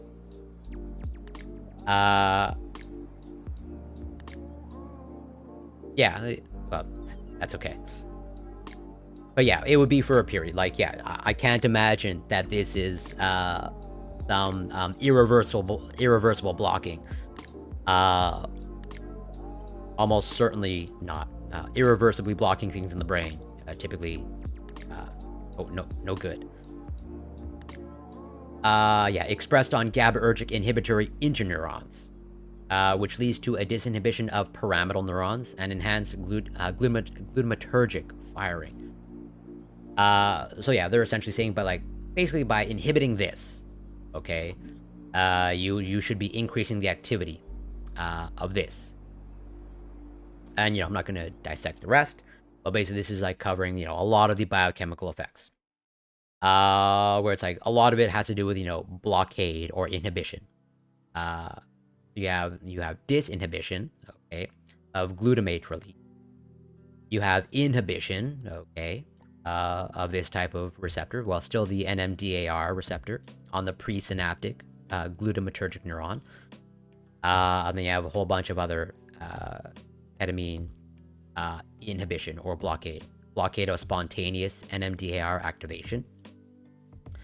And well, so basically that overall appears to be the main theme of ketamine is blocking something, typically a receptor, the NMDAR receptor in the brain. It's just a matter of where in the brain or where in the synapse or what type of synapses or what type of neurons. This line is what basically looks like a T or a T sideways. That is kind of the basic sort of symbol that we use for blocking or inhibition, as opposed to activation. Basically sort of inhibition or deactivation. That line with a blunt end. But yeah, basically a lot of inhibition effects. So just going over the conclusions. So most hypotheses regarding ketamine's mechanism of action as an antidepressant have presumed an essential role of inhibition of the NMDAR, so that type of receptor in the brain. And again, these are hypotheses. Yes, absolutely. I'll copy and paste the title. Not a problem.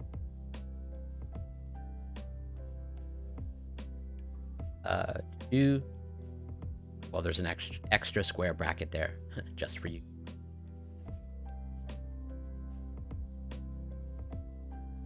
But yeah, again, these are hypotheses. And so those are proposed mechanisms of action. Because again, we don't really know for sure, and these are really difficult questions to answer, right? Because you're literally trying to see the effects on the brain, and we only have so much access as to what we can see at the level of the brain. Aside from dissecting a brain, and even then, dissecting a brain that's no longer alive, not really of much use to us. These hypotheses include direct effects on spontaneous NMDAR-mediated transmission, preferential inhibition of the NMDAR on GABAergic interneurons, and a role for extrasynaptic NMDAR inhibition. However, a growing body of evidence indicates that additional mechanisms are likely involved in mediating the unique properties of ketamine as an antidepressant, which may include ketamine metabolites. Indeed, it was shown that ketamine exerts NMDAR inhibition independent antidepressant actions. Okay. So there might be some other effects that we don't know about that are outside of this type of inhibition. Basically, something else outside of inhibiting that receptor. that ketamine might be doing.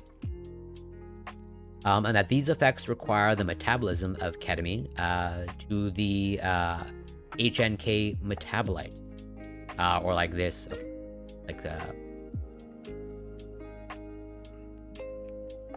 I don't want to dissect what these 2S, 6S, 2R letters and numbers mean.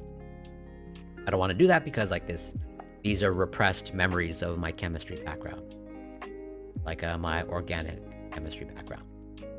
Either way, that's, a different type of ketamine that has been, metabolized to like something else, a different structure. Moreover, this other metabolite of ketamine is sufficient to induce antidepressant actions, similar to those observed following ketamine administration in animal tests. This metabolite also exerts electrophysiological, electroencephalographic, and molecular actions that might explain ketamine's unique antidepressant actions. These data highlight the need to consider alternative mechanisms in addition to the to NMDAR inhibition to unravel ketamine's mechanism of action as an antidepressant. There is a consensus from most preclinical research that AMPAR activity is required for the antidepressant action, ketamine. This is another type of receptor. I think it's ARtate.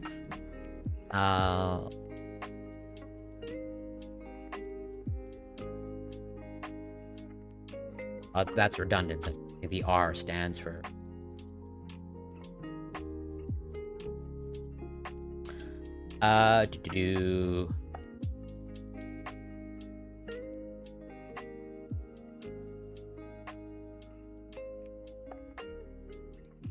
well, never mind. Doesn't provide much greater clarity. AMPA.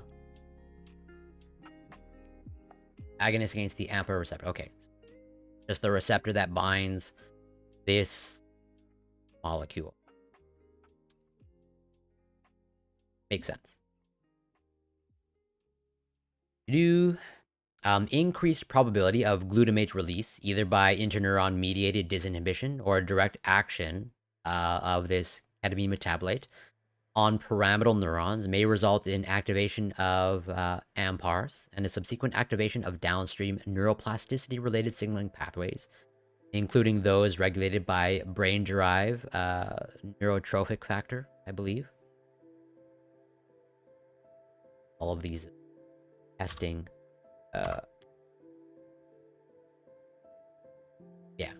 is brain-derived neurotrophic. And mTOR-C1 to promote protein synthesis and synaptic plasticity that are involved in ketamine's behavioral antidepressant actions. Alternatively, EEF2 inactivation as a result of NMDR inhibition at rest may regulate production of brain-derived neurotrophic factor, resulting in an upregulation of AMPARs. A lot of effects at the level of the brain. But these are all like proposed or hypotheses. Importantly, we note that all the proposed mechanisms of ketamine's antidepressant actions are not mutually exclusive and may in fact complement each other to result in the unique antidepressant effects of the drug. Right. It's not just one or the other. It's not just one mechanism.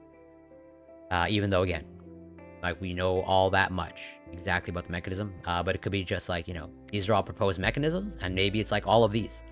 Maybe all of this is true, in addition to what they're covering here in the conclusions. Indeed, a net result of all of these processes is a sustained potentiation of excitatory synapses in cortico-mesolimbic brain circuits involved in the maintenance of mood and stress reactivity. Additional mechanisms not discussed in the present review include ketamine's effects on the monoaminergic systems, as well as its anti-inflammatory actions, which are postulated to be involved in the mechanism underlying its antidepressant actions. Reader is directed to reviews by... Understanding the mechanisms underpinning ketamine's antidepressant actions not only provides invaluable information on the neurobiology of major depression, but it also drives the identification of novel therapeutic targets for the development of the next generation of rapid-acting antidepressants, which will be effective and lack undesirable side effects. Right, okay. Actually, this is, I think, an important point to cover. a lot of people,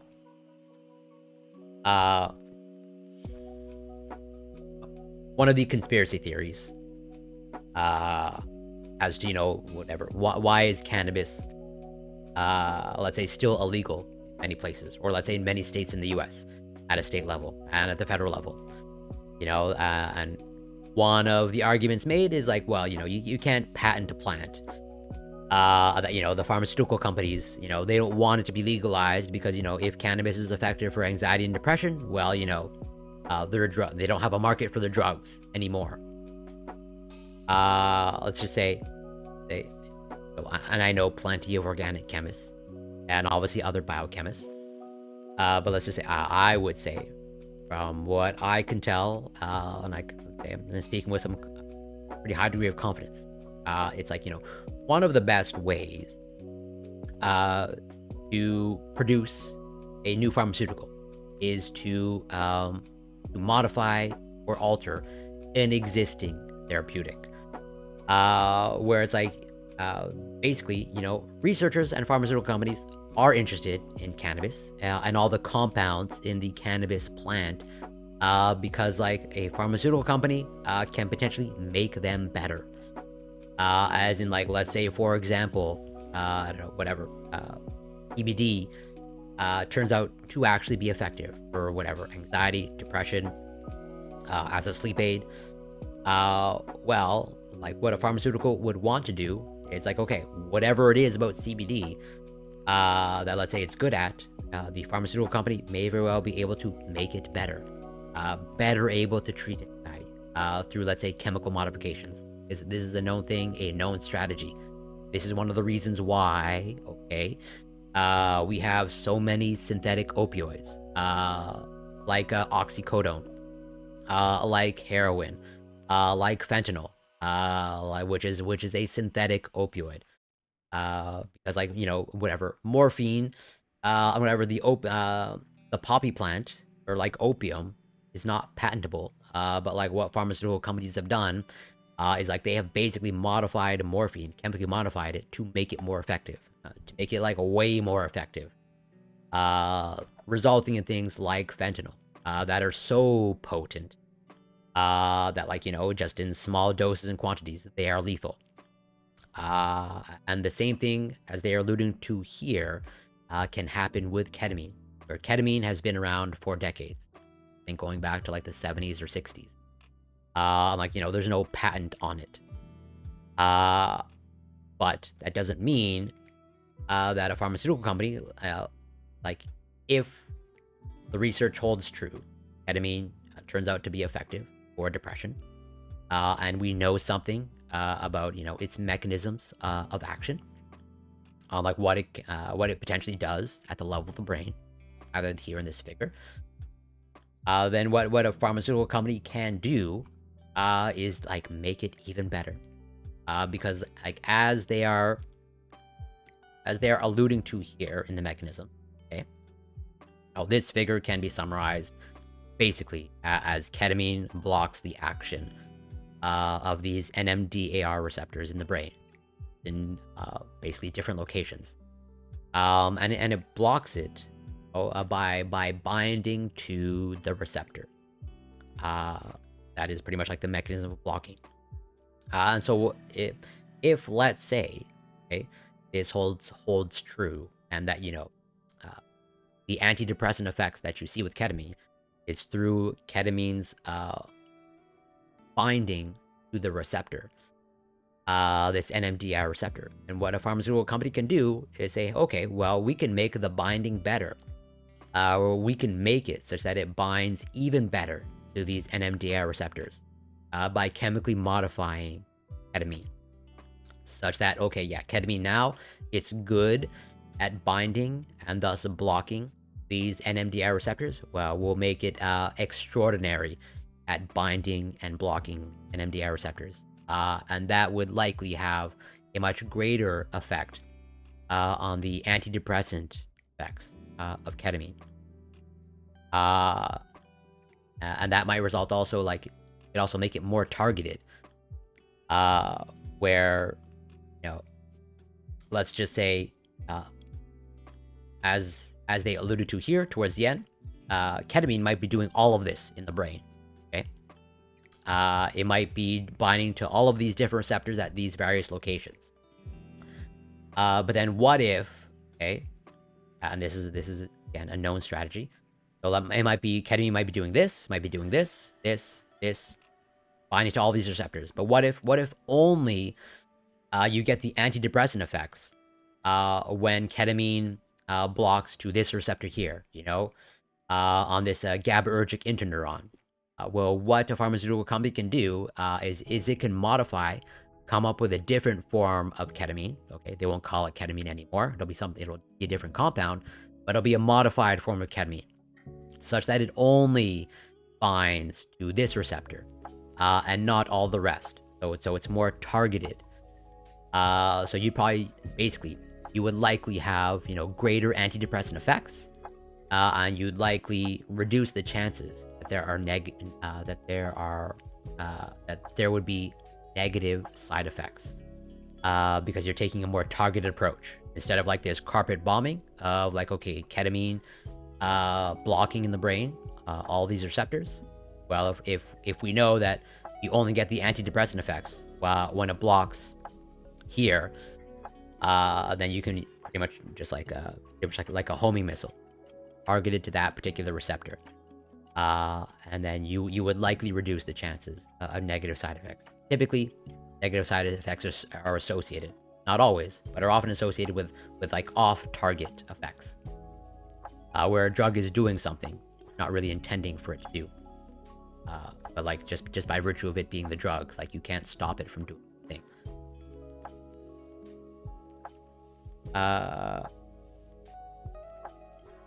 Well, ketamine is typically given through intravenous infusion, but I know that you're just making a joke. Which one don't you know about? In terms of like the targeted approach, totally. I know that I'm not speaking inaccurately. I'm pretty well versed in drug development, and how chemists approach drug development. Where was I?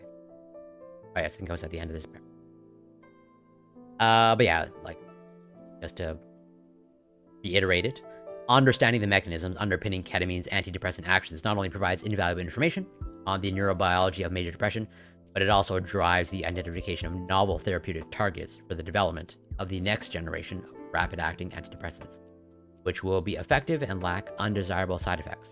That's pretty much literally what they were referring to, of like, not this carpet bombing effect, but like this really targeted approach of like, okay, well, we know that ketamine binds to all of these receptors, but we know it's the subset of receptors that actually have therapeutic value. So let's target those.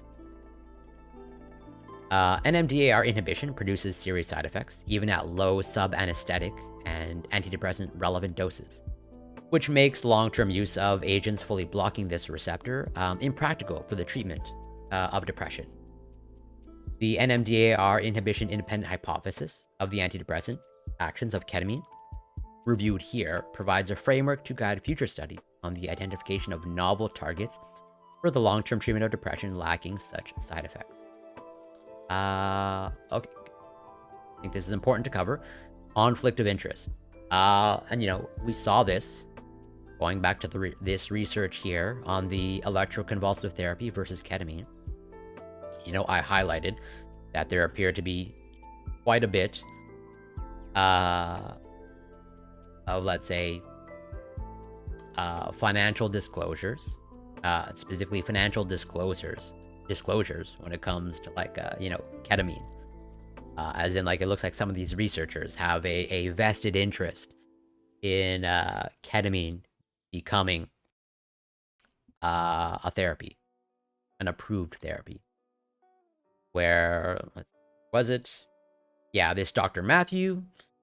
He has served as a co-investigator for clinical trials funded by NeuroRx and Janssen Research and Development, and has received research support from Biohaven. So, like, I think this NeuroRx, at the very least, involved in some sort of like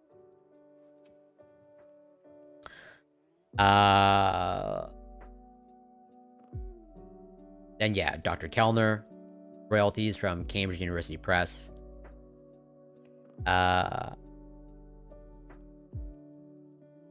Like yeah, a lot of financial disclosures and like yeah. And this Dr. Murrow is named on a patent as entered into a licensing agreement and will receive payments related to the use of ketamine if it is approved for the treatment of depression. Dr. Murrow is not named on this patent and will not receive any payments. Again, even though they're saying that, but basically, you know, let's just say this research, is not conflict of interest free. This is not to say that it's bad research. This is not to say that its findings aren't valid. But I do think it's something to keep in mind. This is not the most objective research carried out. And you know, let's say that this is a lot of financial and it looks like there is some conflict of interest here, where yeah, these authors, P.E., EDG, so yeah, this P. Zanos, E.D. Gould, they have a conflict of interest. Is it specifically? Are listed as co-authors in a patent applications related to the pharmacology and use of the compound, some of the metabolites, the ketamine metabolite, in the treatment of depression, anxiety, and hedonia, the loss of, let's say, pleasure, of things that you typically find pleasurable, suicidal ideation, and post-traumatic stress disorders. So, like, yeah. This is not to say that, this article is bad, or again, you just ignore it. But you know, again, not the most objective look at the mechanisms of ketamine action. Okay, well, yeah, and well, Janssen is a huge company. Most recreational ketamine users will have it in powder. Okay, good to know. Let's just say I believe so. From what I understand, typically ketamine, at least in a therapeutic setting, it's given by IV. And there's multiple reasons for that. One is I think it reduces the incidence of negative side effects. And I think they have a little bit more control of the dosing. But I do think the primary reason is this issue of side effects. Like I think even in this one, used intravenous. Yeah, intravenous ketamine twice weekly. And I think that's the standard way of administering ketamine in a therapeutic. So, you know, as this article alluded to, in terms of the mechanisms of action, it's seen as an antidepressant. So, you know, what is some of the research showing the therapeutic value of ketamine for depression, specifically treatment-resistant depression? So, you know, I showed this research, you know, this head-to-head comparison between ketamine and ECT for treatment-resistant depression. Now let's just do ketamine alone, but this is a randomized controlled trial, so I would assume it's placebo-controlled. Yeah, that doesn't surprise me that they have an outreach program. Snorting things during therapy. Well, I don't know about that. Like, I can see wrong with my frame rate. Never mind. Like, yeah, I can see, let's say, the potential, like, I don't rule out snorting, just because it's associated with, you know, other illicit drug use. I don't think snorting is inherently bad, and, like, if it happens to be, like, the best route of administration for a drug, then, like, so be it. Let's just say, just because, someone snorts ketamine doesn't mean they're gonna snort cocaine.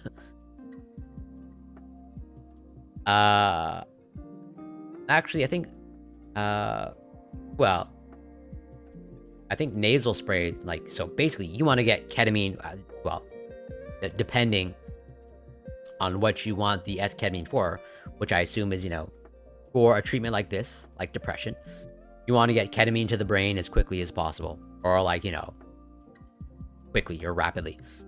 And so nasal spray, it, that is a quick route of administration to the brain.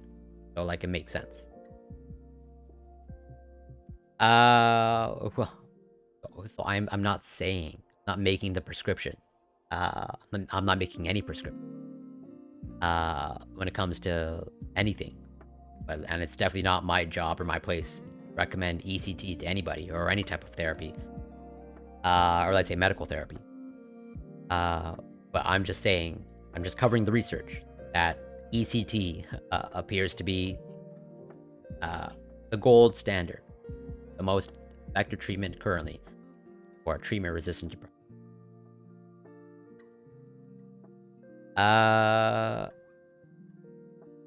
Yeah, absolutely. That's one of the reasons why intranasal administration is effective. So, worldwide, major depressive disorder imposes the largest burden of disease, measured in disability-adjusted life years. Right, yeah. Basically, I think, I remember correctly, and I think multiple articles have alluded to it, like, major depressive disorder, the most common disability worldwide. Among mental, neurological, and substance use disorders. Although major depressive disorder is amenable to pharmacotherapy, there remain major unmet needs for the treatment of depression, including the need for drugs with rapid therapeutic action and improved treatment response and remission rates for patients. In recent years, considerable attention has been dedicated to the potential role of the glutamate system in antidepressant response. The most striking breakthrough in this field has been the discovery of the rapid antidepressant effects of ketamine, a primarily glutamatergic, and so basically that NMDA receptor antagonist. That it's referring to that blocking action. Going back to that figure, so that line, like pretty much that sideways T, or that T symbol, basically, blocking or antagonist. Sub-anesthetic doses of intravenous ketamine have been shown to elicit rapid, albeit transient, reductions in depressive symptoms in patients with unipolar and bipolar depression.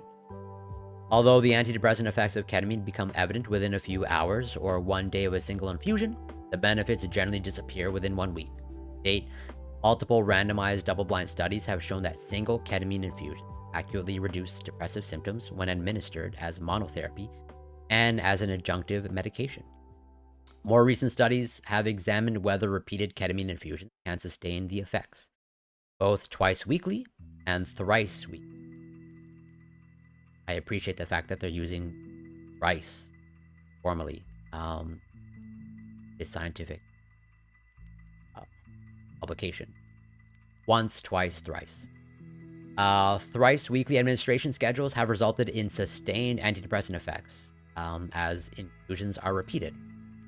However, although repeated ketamine infusions may prolong antidepressant effects, relapse still occurs after cessation of infusions, on average 18 to 19 days post-infusion.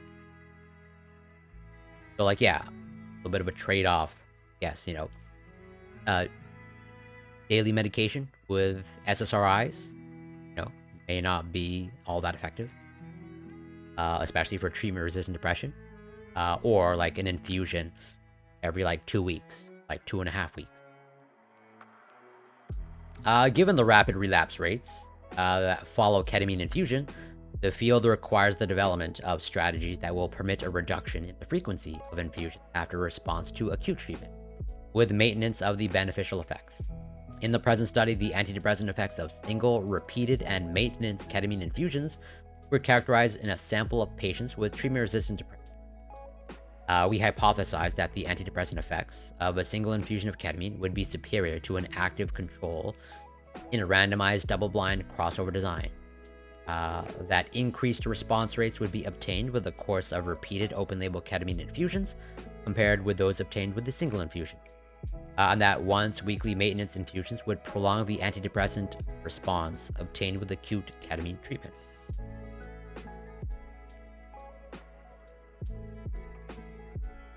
So, I mean, yeah, once weekly, 50 few infusions per year for the treatment of treatment-resistant depression.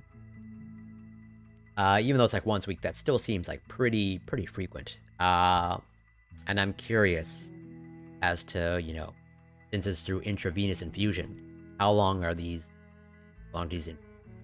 last? An hour? 2 hours? It looks like, over a 40-minute period. Intravenous pump. Not super long. But still, you'd presumably have to, like, I don't know, go to a clinic, go to a hospital, get your infusion, and doing that once weekly, I guess. Given the fact that you have treatment-resistant depression, undoubtedly, that severely affects your quality of life. Totally see how it's worth it. Get just a once-weekly infusion, so that you can have some semblance functioning.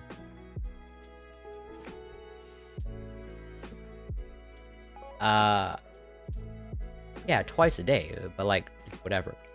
I've taken a lot of medications throughout my life. And whatever. First of all, twice a day, that's like nothing for me. But like, whatever, taking a pill twice a day, that's like, whatever, 30 seconds of whatever work or effort, as opposed to like 40 minutes, presumably going to a clinic and going to a hospital potentially.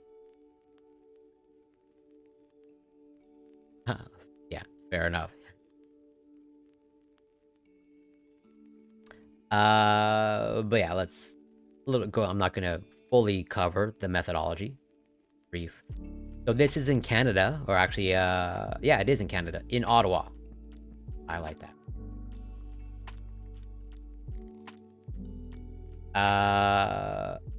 So 18 to 65, obviously, whatever, men and women. Yeah, they screened them. I think there's a nice flow chart here. Yeah, study design. Randomized double-blind crossover, right? So they're going from like group to group. So ketamine to midazolam. I think if I remember correctly, midazolam is a benzodiazepine, basically a sedative.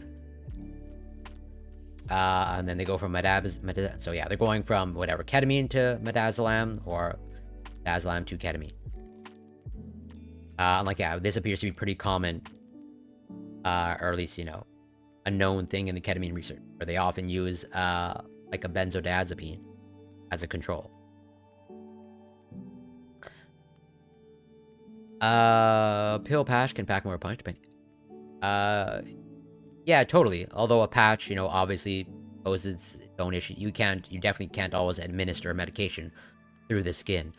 Transdermal absorption. Okay.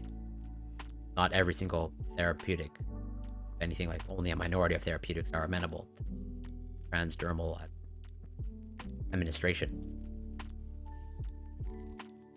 Yeah, fair. Hey, trust me, I know all about the transdermal patches of fentanyl. I was on them here. Okay. So, study design, yeah, three-phase clinical trial, yes, paired with an active control. So, single ketamine infusion during a randomized double-blind with, yeah, short-acting benzodiazepine. So, yeah, I was right. The midazolam is a... phase 1 infusions occurred at least 7 days apart, and participants are required to have a return of 80% of their baseline. How they're probably measuring the depression, how they're measuring the effect on the depression. So randomization and blinding. Yeah, in phase 1, participants were randomly assigned in a 1-to-1 ratio. Yeah, either the benzodiazepine or ketamine first, or ketamine and then the benzodiazepine. Uh, so yeah, as mentioned, I'm gonna highlight that over a 40-minute period by intravenous pump.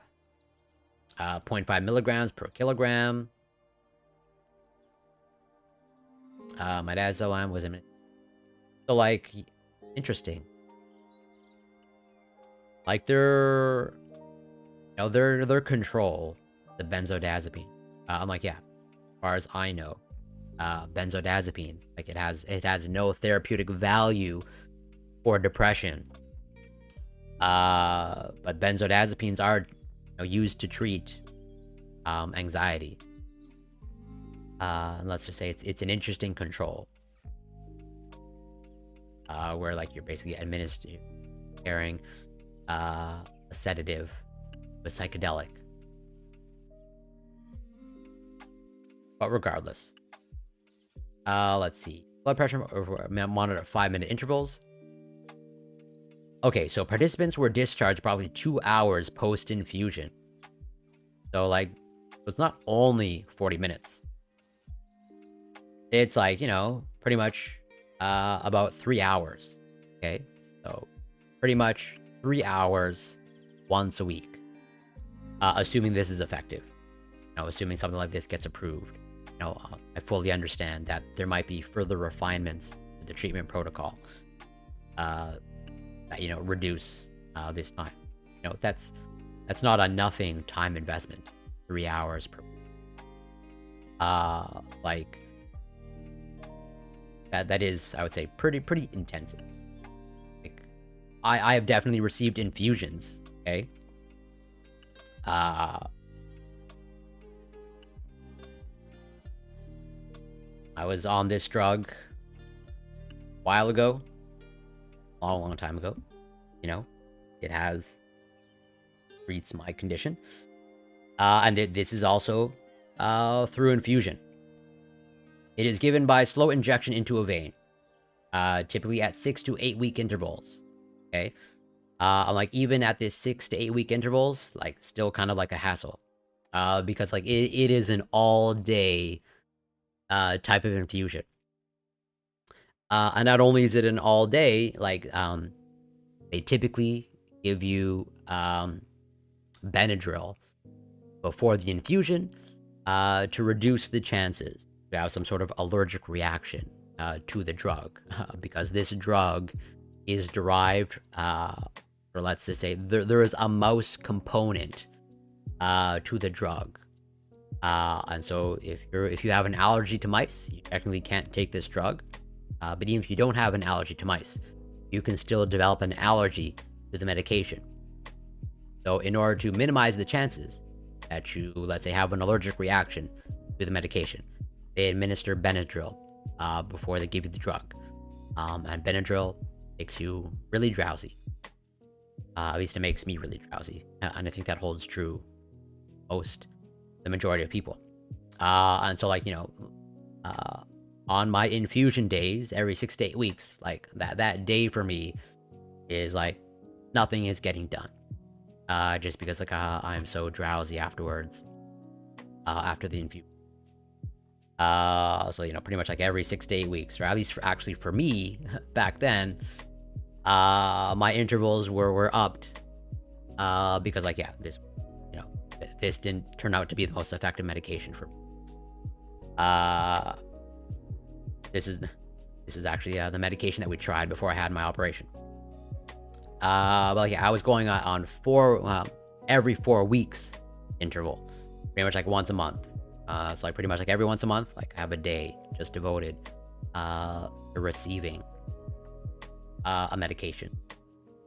Like if that was up to like once a week, it's kind of like a huge hassle. And this also seems, on its surface, like a huge hassle. I will take your word for it, notably, what the recreational fentanyl users do. On infusion days, participants were required to abstain from consuming grapefruit juice, which makes can affect the of many drugs, or how many drugs are metabolized. and to avoid taking any benzodiazepines the preceding day, as they attenuate ketamine. So yeah, they obviously measure outcomes, how it affects the depression, and a whole bunch of like analysis. Demographics. So like the mean age was 41 years.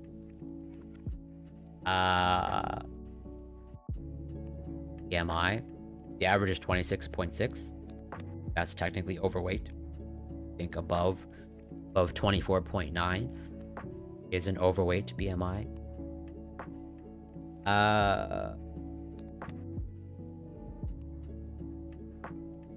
Okay.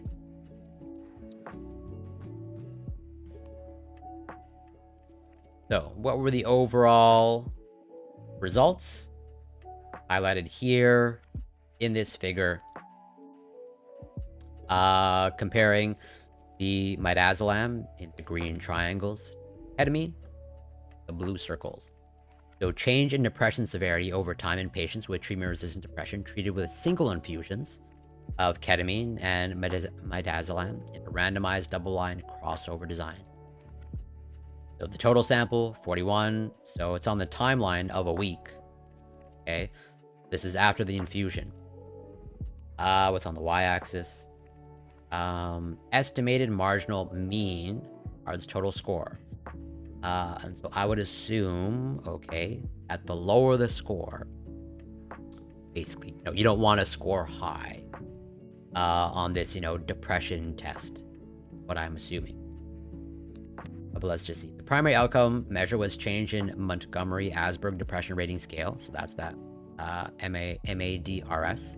Total scores from pre-infusion to 24 hours post-infusion.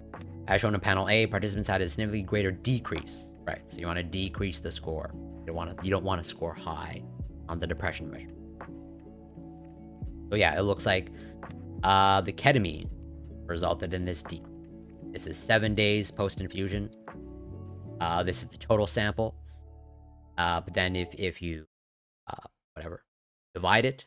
So this is total 41, and you have N11 here and N30. So this is the combination of this and this. You have the single ketamine infusion responders. The responders, and these are the non-responders. Okay, yeah, that makes sense. This is where it's, the most exaggerated. This maximizes, the positive outcomes. They're pretty much like only looking at the people that had a positive outcome. It looks like, about 25%, as in 11 of the 41. Pretty much like exactly, 25% had a positive response.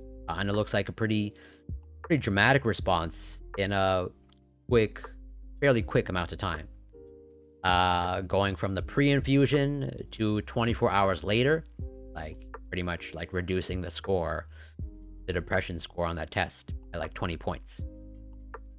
But then over the course of the week, a week later, you're about halfway back to like baseline. Pretty sharp increase. But still seems like an overall sustained effect across the week. In just an overall reduction in depression score.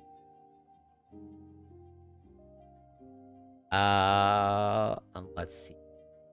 Change in depression severity over time in patients with treatment-resistant depression treated with a 2-week course of thrice weekly sub-anesthetic. Okay. So this looks like, one single infusion and just tracking over a week. And this one appears to be just multiple smaller infusions spread out over 2 weeks or 3 weeks. And this is open label, so there's no control group. Infusion number.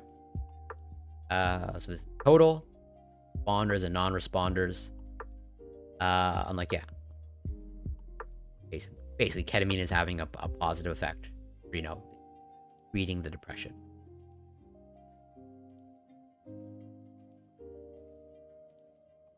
So, the overall conclusion. The results of this clinical trial confirm that sub-anesthetic ketamine infusions can provide safe and efficacious reduction in depressive symptoms in patients with treatment-resistant depression. Major novelties of this study include that it is the first trial, to our knowledge, Use a randomized double-blind crossover design to elicit superior antidepressant effects with a single infusion of ketamine compared with a psychoactive control. Yeah, and that psychoactive control is the benzodiazepine. The study also showed restoration of antidepressant response with ketamine after relapse of depressive symptoms, allowing for the first direct comparison of response rates for single and repeated infusions, and evidence of a lack of tachyphylaxis, the benefits of ketamine. I'm not sure what Curious.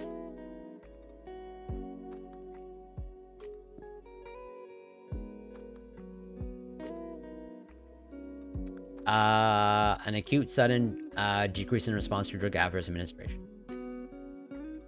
Yeah, drug tolerance.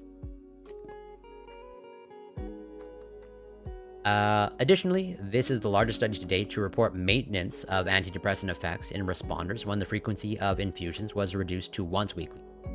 Together, these findings help further inform the use of ketamine in clinical practice.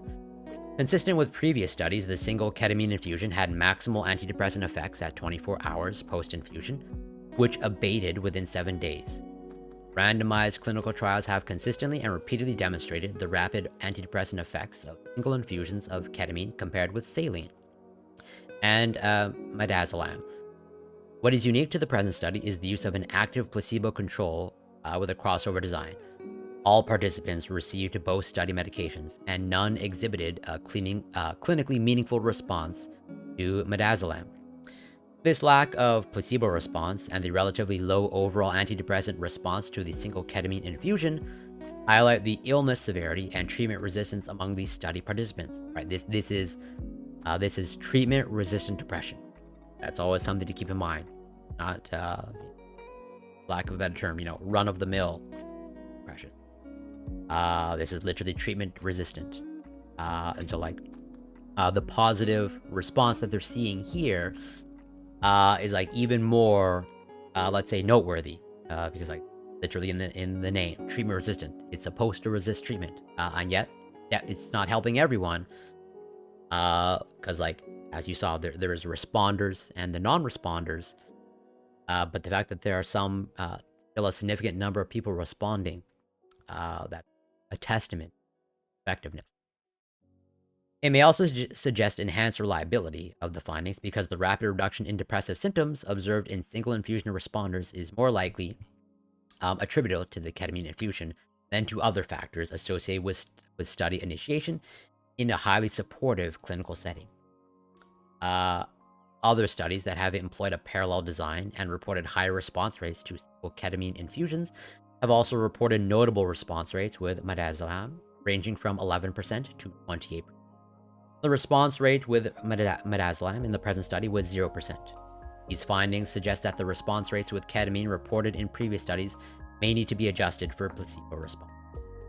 Because all participants had a relapse of depressive symptoms before entering the repeated administration phase, it was possible to compare antidepressant response to single and repeated infusions in the same individuals.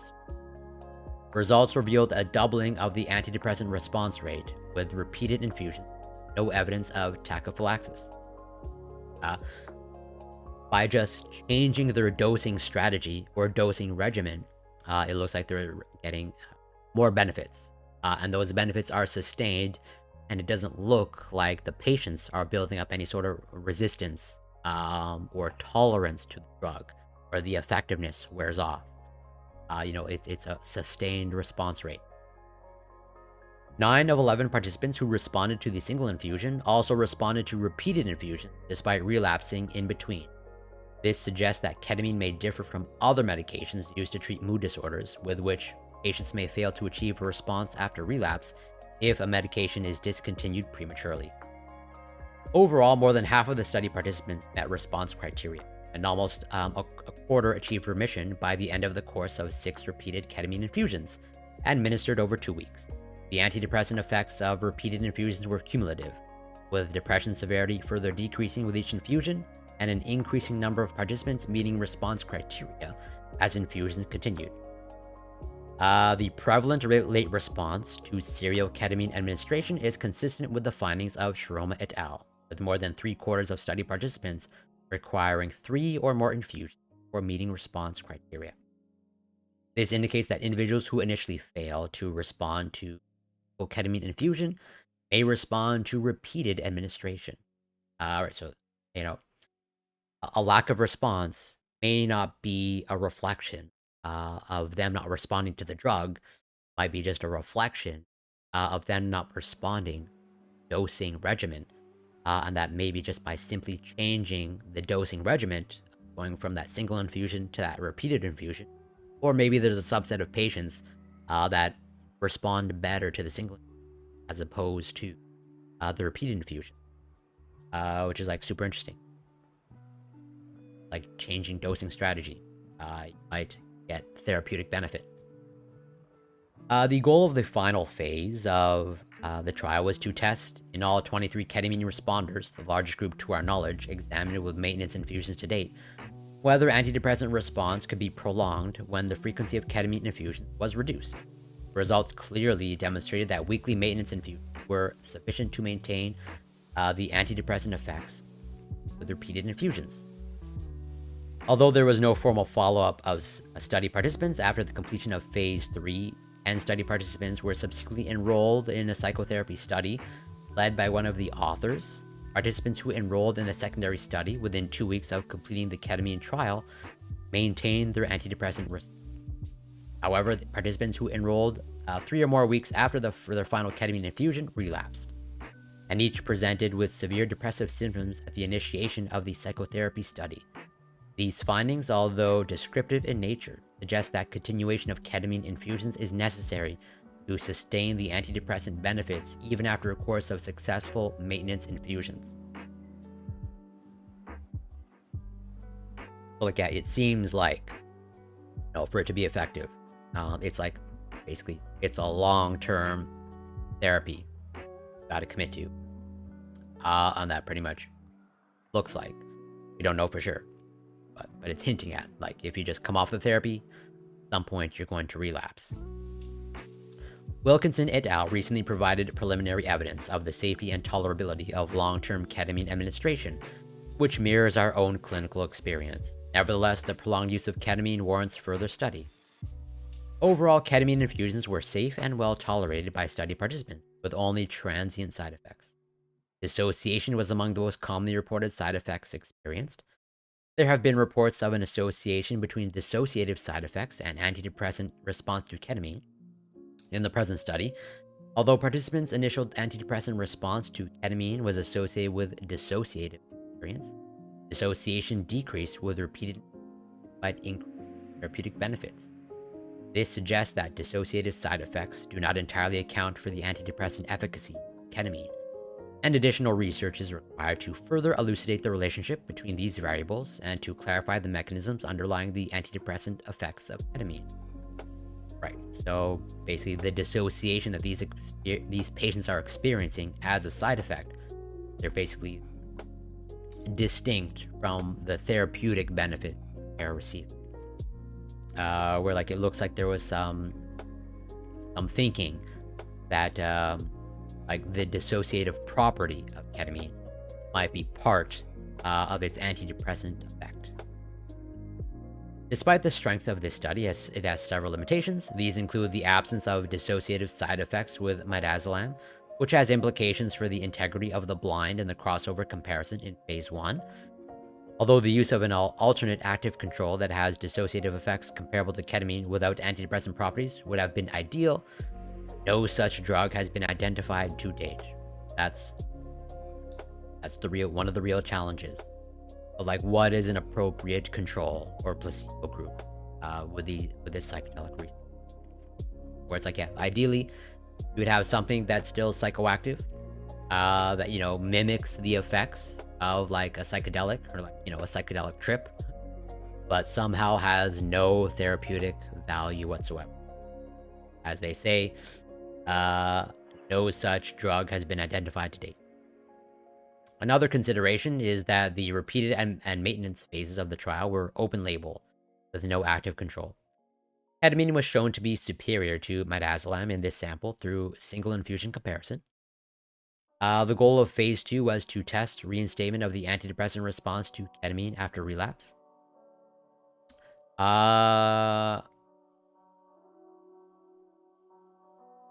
goal of phase 2 was to test reinstatement. Sorry, I read that. The use of a control during phases 2 and 3 would have not been successful, as after patients' exposure to both midazolam and ketamine in phase 1, nearly all would be able readily to discriminate ketamine because of its mild but clear dissociative effects, thus compromising any future blinding of study medications. Right, Again, that's another challenge to keep in mind. It's like, once they get a taste of ketamine, they know what they feel what the real effects are. You can't blind them later on. Once the cat is out of the bag, you can't put it back in the bag. And that you can't basically, you pretty much can't recruit them for future research. Or they can't be involved in other ketamine research down the line, because you can't blind them appropriately. At least currently, there's no way to blind them appropriately, because once they know what ketamine feels like, well, then they're probably not going to forget quickly. Furthermore, the fact that the 16 individuals who did not meet response criteria with repeated infusions showed virtually no decrease in their depression scored over time suggests that there was no interference from the clinical setting. Moreover, although these results are based on a modest sample size, the study was sufficiently powered to detect outcomes with the crossover design. Finally, given that participants maintained their concomitant medication regimen throughout the trial, it can only be concluded that ketamine is an effective adjunctive treatment, and it remains to be determined whether the same effects would be observed when ketamine is used as a monotherapy. Right, so again, given the fact that this is a treatment-resistant depression, it's understandable that these patients would already be on other treatments. And so they're not testing ketamine alone. They're testing ketamine in conjunction with what other therapies that the patients are on. And it's an interesting question as to how the ketamine would work or not if it was the only therapy tested. Monotherapy. A recently published consensus statement recommended the use of ketamine in treatment-resistant depression, provided that safety measures are in place and adequate psychiatric follow-up is available. Within the field, however, an effective strategy to maintain antidepressant response in patients after cessation of infusions remains elusive. Although this study provides evidence of sustained antidepressant effects with once-weekly maintenance infusions, a future research goal will be to determine the degree to which the frequency of infusions can be decreased while maintaining response. Additionally, there is a need to directly compare the efficacy of ketamine to treatments with demonstrated antidepressant properties, such as electroconvulsive therapy, hinting at this study here. I think came a little bit later, or close. 18? 19? Well, same year, 2019.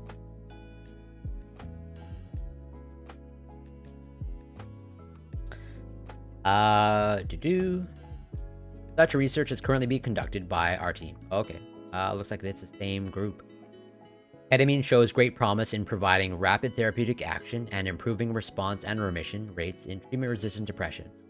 Although research into the mechanisms underlying the antidepressant effects of ketamine continues, this and future clinical studies can provide essential information on effective administration strategies that will permit sustained therapeutic benefits to patients. Author notice conflicts of interest here.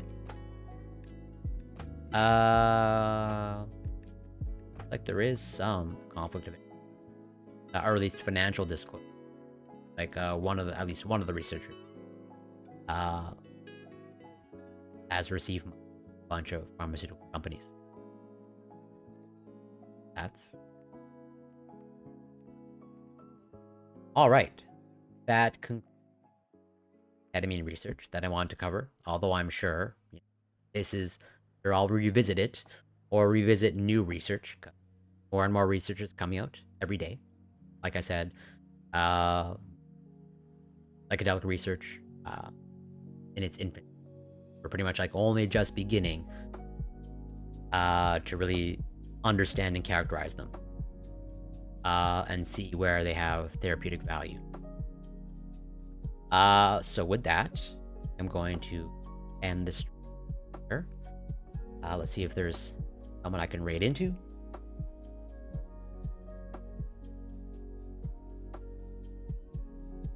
I think we're going to raid in.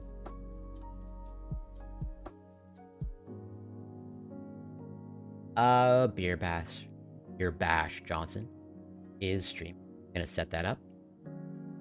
But yeah, I want to thank everyone that passed by. Noda Bud, always a pleasure. Definitely always interesting. Desolate Mirror, Bob Marley, and anybody else that I'm forgetting. I'm sure I'm forgetting a bunch of people. JDoug03, thank you for the follow. Thank you for the Trump 2024.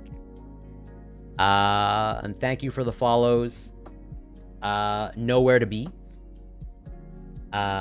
People Are Awesome. Vanilla Sweet Tea. Domino Big Boy. Oppressed White Male, thank you for the follow. A Ton of Candy. And Those Who Can Do, thanks so much for the follows. Much appreciated. And yeah, thank you everyone that passed by. Super appreciated, super grateful. I plan to stream next on Wednesday. That's going to be a workout stream, as usual. I think moving forward, at least for the next little while, Wednesdays will be a designated workout stream day. And again, I think moving forward, I think also Saturdays are basically going to be my content days. With a workout stream in the afternoon, and then a science stream. But yeah, we're going to raid into Beer Bash Johnson. Yep. And yeah, can't thank everyone enough for passing by. It's been great. Always interesting. Always a pleasure. And if you're not following Bash Johnson, I suggest that you do. Great streamer and fellow lefty streamer. And yeah, thanks again. Until next time, take care and be well.